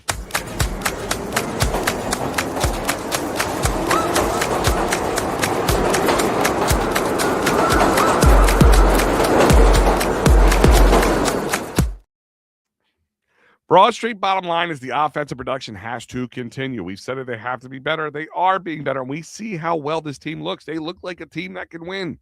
I don't know about a World Series, but they can win. You know, if they didn't have that big 9-19 struggly start, this team could be a lot closer to the Braves. And actually, hold on, I'm going to see something real quick. We are, how many games behind them? We're 8.5 games behind them. I mean, it's kind of crazy considering how good they've been playing. I would have thought it was more. A little testament there, but other than that, I'm not getting ahead of myself. Honestly, I don't want to see them catch them. I want to see them have to play a wild card games and all that stuff, and be in Philly and ignite the fire. That you need to remember that it's not a God-given. It's a God. You know, it's not going to be given that they're going to be there. The Rockies had a 2-year span during Charlie Blackmon's younger days. That dude was a problem when he was younger. Yeah, absolutely. And that was that time frame. You're absolutely right. I love Charlie Blackmon, Joe. God, I loved him. I thought he would have been great in Phillies pinstripes. But the Phillies are 34-29 right now. Gotta love it. You know, a couple more wins if they can really win this series here. Put some, you know, establishes them like you're not playing on that 500 line. You're not like dancing back and forth before, above and below 500 like they were when they first got there. If you can win a couple more series in a row, that could be huge for them. Really could be huge. But it's the offense. The offense now. Your pitching's there. We know the pitching's there. Bullpen can be better, but they got a bona fide closer, which is huge. I think you're seeing some improvement from Keller. Bolin can get some improvement. Other than that, it's like some guys that they brought in just, you know, who were supposed to be great. Not so much. So, you know, are they going to be looking for relief pitching at the deadline as much as they're going to be looking for a right-handed bat? Listen, Alec Boehm had a good game tonight. I'm still not loving him, especially in the frickin' 4-hole. Don't get me started on that. But again, tonight makes me look wrong. But that's just tonight. But look what happens when some of the offense guys. Schwarber's hitting, yes. Turner, not so much. Harper, yes. Boehm, not so much. Sosa, not so much. Stott, not so much. Realmuto, not so much. Marsh, very much so. Garcia, a lot better lately. But just see one more guy like Garcia, adding in one more guy who can hit better makes a world of a difference. Duran, Lidge, or Papelbon. Like, if I had to take one right now, boy. I mean, Lidge had one good year. I mean, he had some good other stuff, but like really one good fabulous year that 40, you know. Duran's got some magic. Papelbon's just a knucklehead. He was also streaky too. There's times he got lit up. So I definitely not Papelbon, Duran, Lidge. I'll say Duran. I don't know if it's just this recency bias a little bit, but if I remember correctly, like Lidge was okay. Every he came here from Houston, and he wasn't great in Houston. Had a great year in 2008, and then decent, good in 2009, and then kind of start to fall from there. So depends on where it goes from there. I mean, Lidge has a World Series, so that's going to put you above there a little bit. I like Marsh in the 4 spot. I don't. That's where a power hitter is. I don't want Marsh to become a power hitter because he's in the 4 spot. But then again, if he's just going to keep hitting consistently, He'll still score runs. So who am I to complain? But the offense has to keep getting better. If Trey Turner can just start hitting better, it's not to be Trey Turner last year, but better. Adolis keeps getting better. Marsh keeps hitting like he is. Bohm isn't such a. Bohm's moving down. He's going to be Stott, kind of hot and cold. Get rid of Baroa. Bring somebody else up here. Anybody else? Oh, and by the way, so I want to talk about Ada Miller real quick. So Ada Miller had a procedure. It's not a surgery. It's a procedure. And I'd be willing to talk about how the procedure works if anybody really wants to know. Because the reason I say this is because it's what I do for a living. He had a radio frequency ablation. Okay. So it's a spinal procedure that ablates the pain nerves. Okay. Simple fact is there is branch nerves in your lumbar spine that come off your facet joints or your medial branch nerves. And they use a needle with a probe in it where the tip warms up using radio waves and ablates the pain fibers. So if you imagine my arm is the nerve and the hairs on my arm are the fibers, you're kind of getting rid of that. That's what I do for a living. Just for those who know, I'm medical. In a balanced lineup, Marsh would be a great two-hole guy. Yeah, I think so. I really think so. Turner, Marsh, Harbor, Schwarber, I take that. He's got speed. He can hit the ball. I'm not hating that. Is it possible to bounce back fully from that kind of procedure? So typically, it is not a permanent procedure. Let me answer your question first. Yes. A lot of people get a lot of good pain relief with this procedure. Okay. Usually it's a prelude after at least one other or two other injections, basically diagnostic injections, where they either do just a numbing agent into that area and see if it calms it down temporarily, of course, because the numbing agent will wear off. And then they will do an RF. Sometimes they'll do it with the numbing agent and a steroid facet injection or medial branch block. Medial branch injection because it's not a block with the steroid, it's not just a block. And if they get relief with it, but temporarily or just not as much as they were hoping to get with it, then you can do what's called radio frequency ablation. So I'm guessing that they were able to do those other procedures, at least one, got some relief temporarily, and it was enough to block it. And then if that can block it, typically radio frequency ablations anywhere from 6 to 12 months to upwards of 18 to 24 months, but usually at 12 months is kind of the sweet spot there. Like the arm hairs scenario, they can grow back. But sometimes, especially in younger people, it can grow back. Not as bad, not as chronically firing. So there is some possibility of that, but typically it's not what it's done for. Noom's chiming in. He always knows what I'm talking about. If they're able to isolate the pain to anatomical abnormality, then they should be able to be okay. Yes.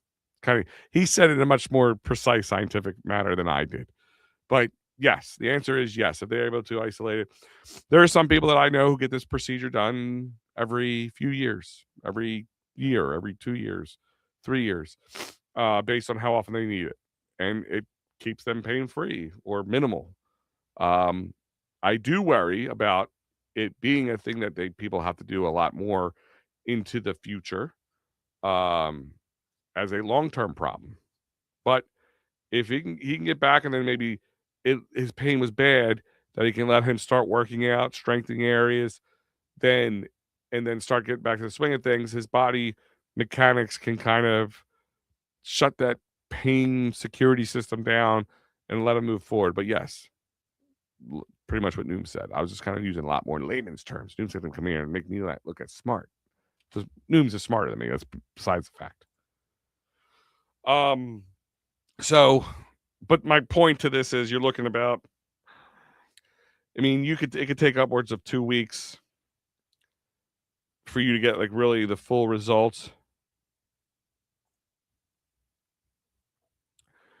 And then they're gonna probably have to start working him out a little bit before they get into full baseball mode, before he starts really swinging a bat for real against live pitching.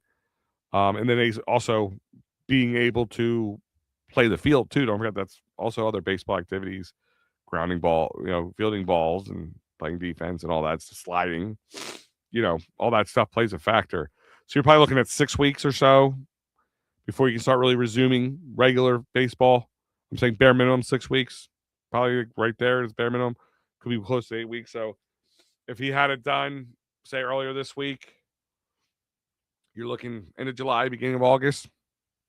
So he's not coming up here this year. No Aiden Miller coming, guys.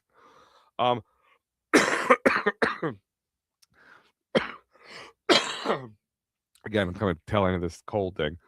How often do I see this in guys in their early 20s? Well, not often. Usually it's from injuries. Okay. It's not a typically for people with chronic injury, disc problems, things like that. These are medial branches. So things off to the side, built up that hit the branches. Think of the spine like a major highway, right? Runs from the brain, and it, like a highway, has off ramps, and that's the off ramp. That's the best way to explain it.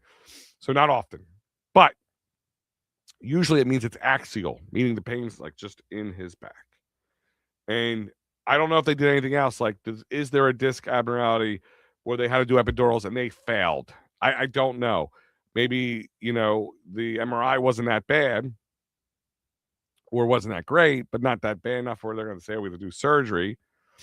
And they think that, rehab can do better, but can do what he needs, but he just can't rehab because the pain's so bad. So there's a couple options also why you may want to look at that. Any other questions, guys? Because other than that, I'm going to go for the night. It's 10:30. Been on here for 2 hours and almost 15 minutes, but I'm actually having fun. I want to talk to you. If you want to keep the conversation going, I will keep the conversation going. But for those who are just joining us, this is your Fighting's final. Phillies win tonight, 8-6 against the White Sox. Hopefully, they can continue, take this series down. Would love to be 35-30 or 36-29 by the end of the weekend, going into it. Yes. There's again, without the MRI mooms, this, I know this. It's difficult. It's stenosis. For those, it's the change in the curvature of the spine and how things line up and all that. And it's, that's not an easy fix. Usually it's multi-leveled, So, again, he's young. If it was a if it was a quick cleanup surgery, they probably would have done it. Like if there's like a disc, a little something hanging out, a little something protruding out, or hitting a nerve, like, all right, we see it, we can get to it, we can do it, we can clean it out. He can heal up in 6 weeks, 8 weeks, and be back to working out, and by September, playing baseball again. They would have done it. So let's hope. Without MRI, we don't know, right, Nooms? Great show. Elephant, as always, it's a pleasure talking with you. Guys, it's always a pleasure talking with you. I think I owe an apology. I saw it after the fact. Ricky, I know you popped in. You popped in right when I was going live. I couldn't take any more calls at the point. I apologize. I'll get you next Friday. Have a great weekend. I haven't told Maddie B, but this Friday, it'll be a Friday where I'm not going to be on. The 24th, 5th, 6th, something like that. I'll be away. But other than that, guys, I'll be seeing you next time. I'll see you back on Sunday. Duh, I had to think about it. Sunday, and then I'm back on Tuesday after that. So I'll see you guys next time. Other than that, guys, have a great evening. Go Phillies. Have a great night.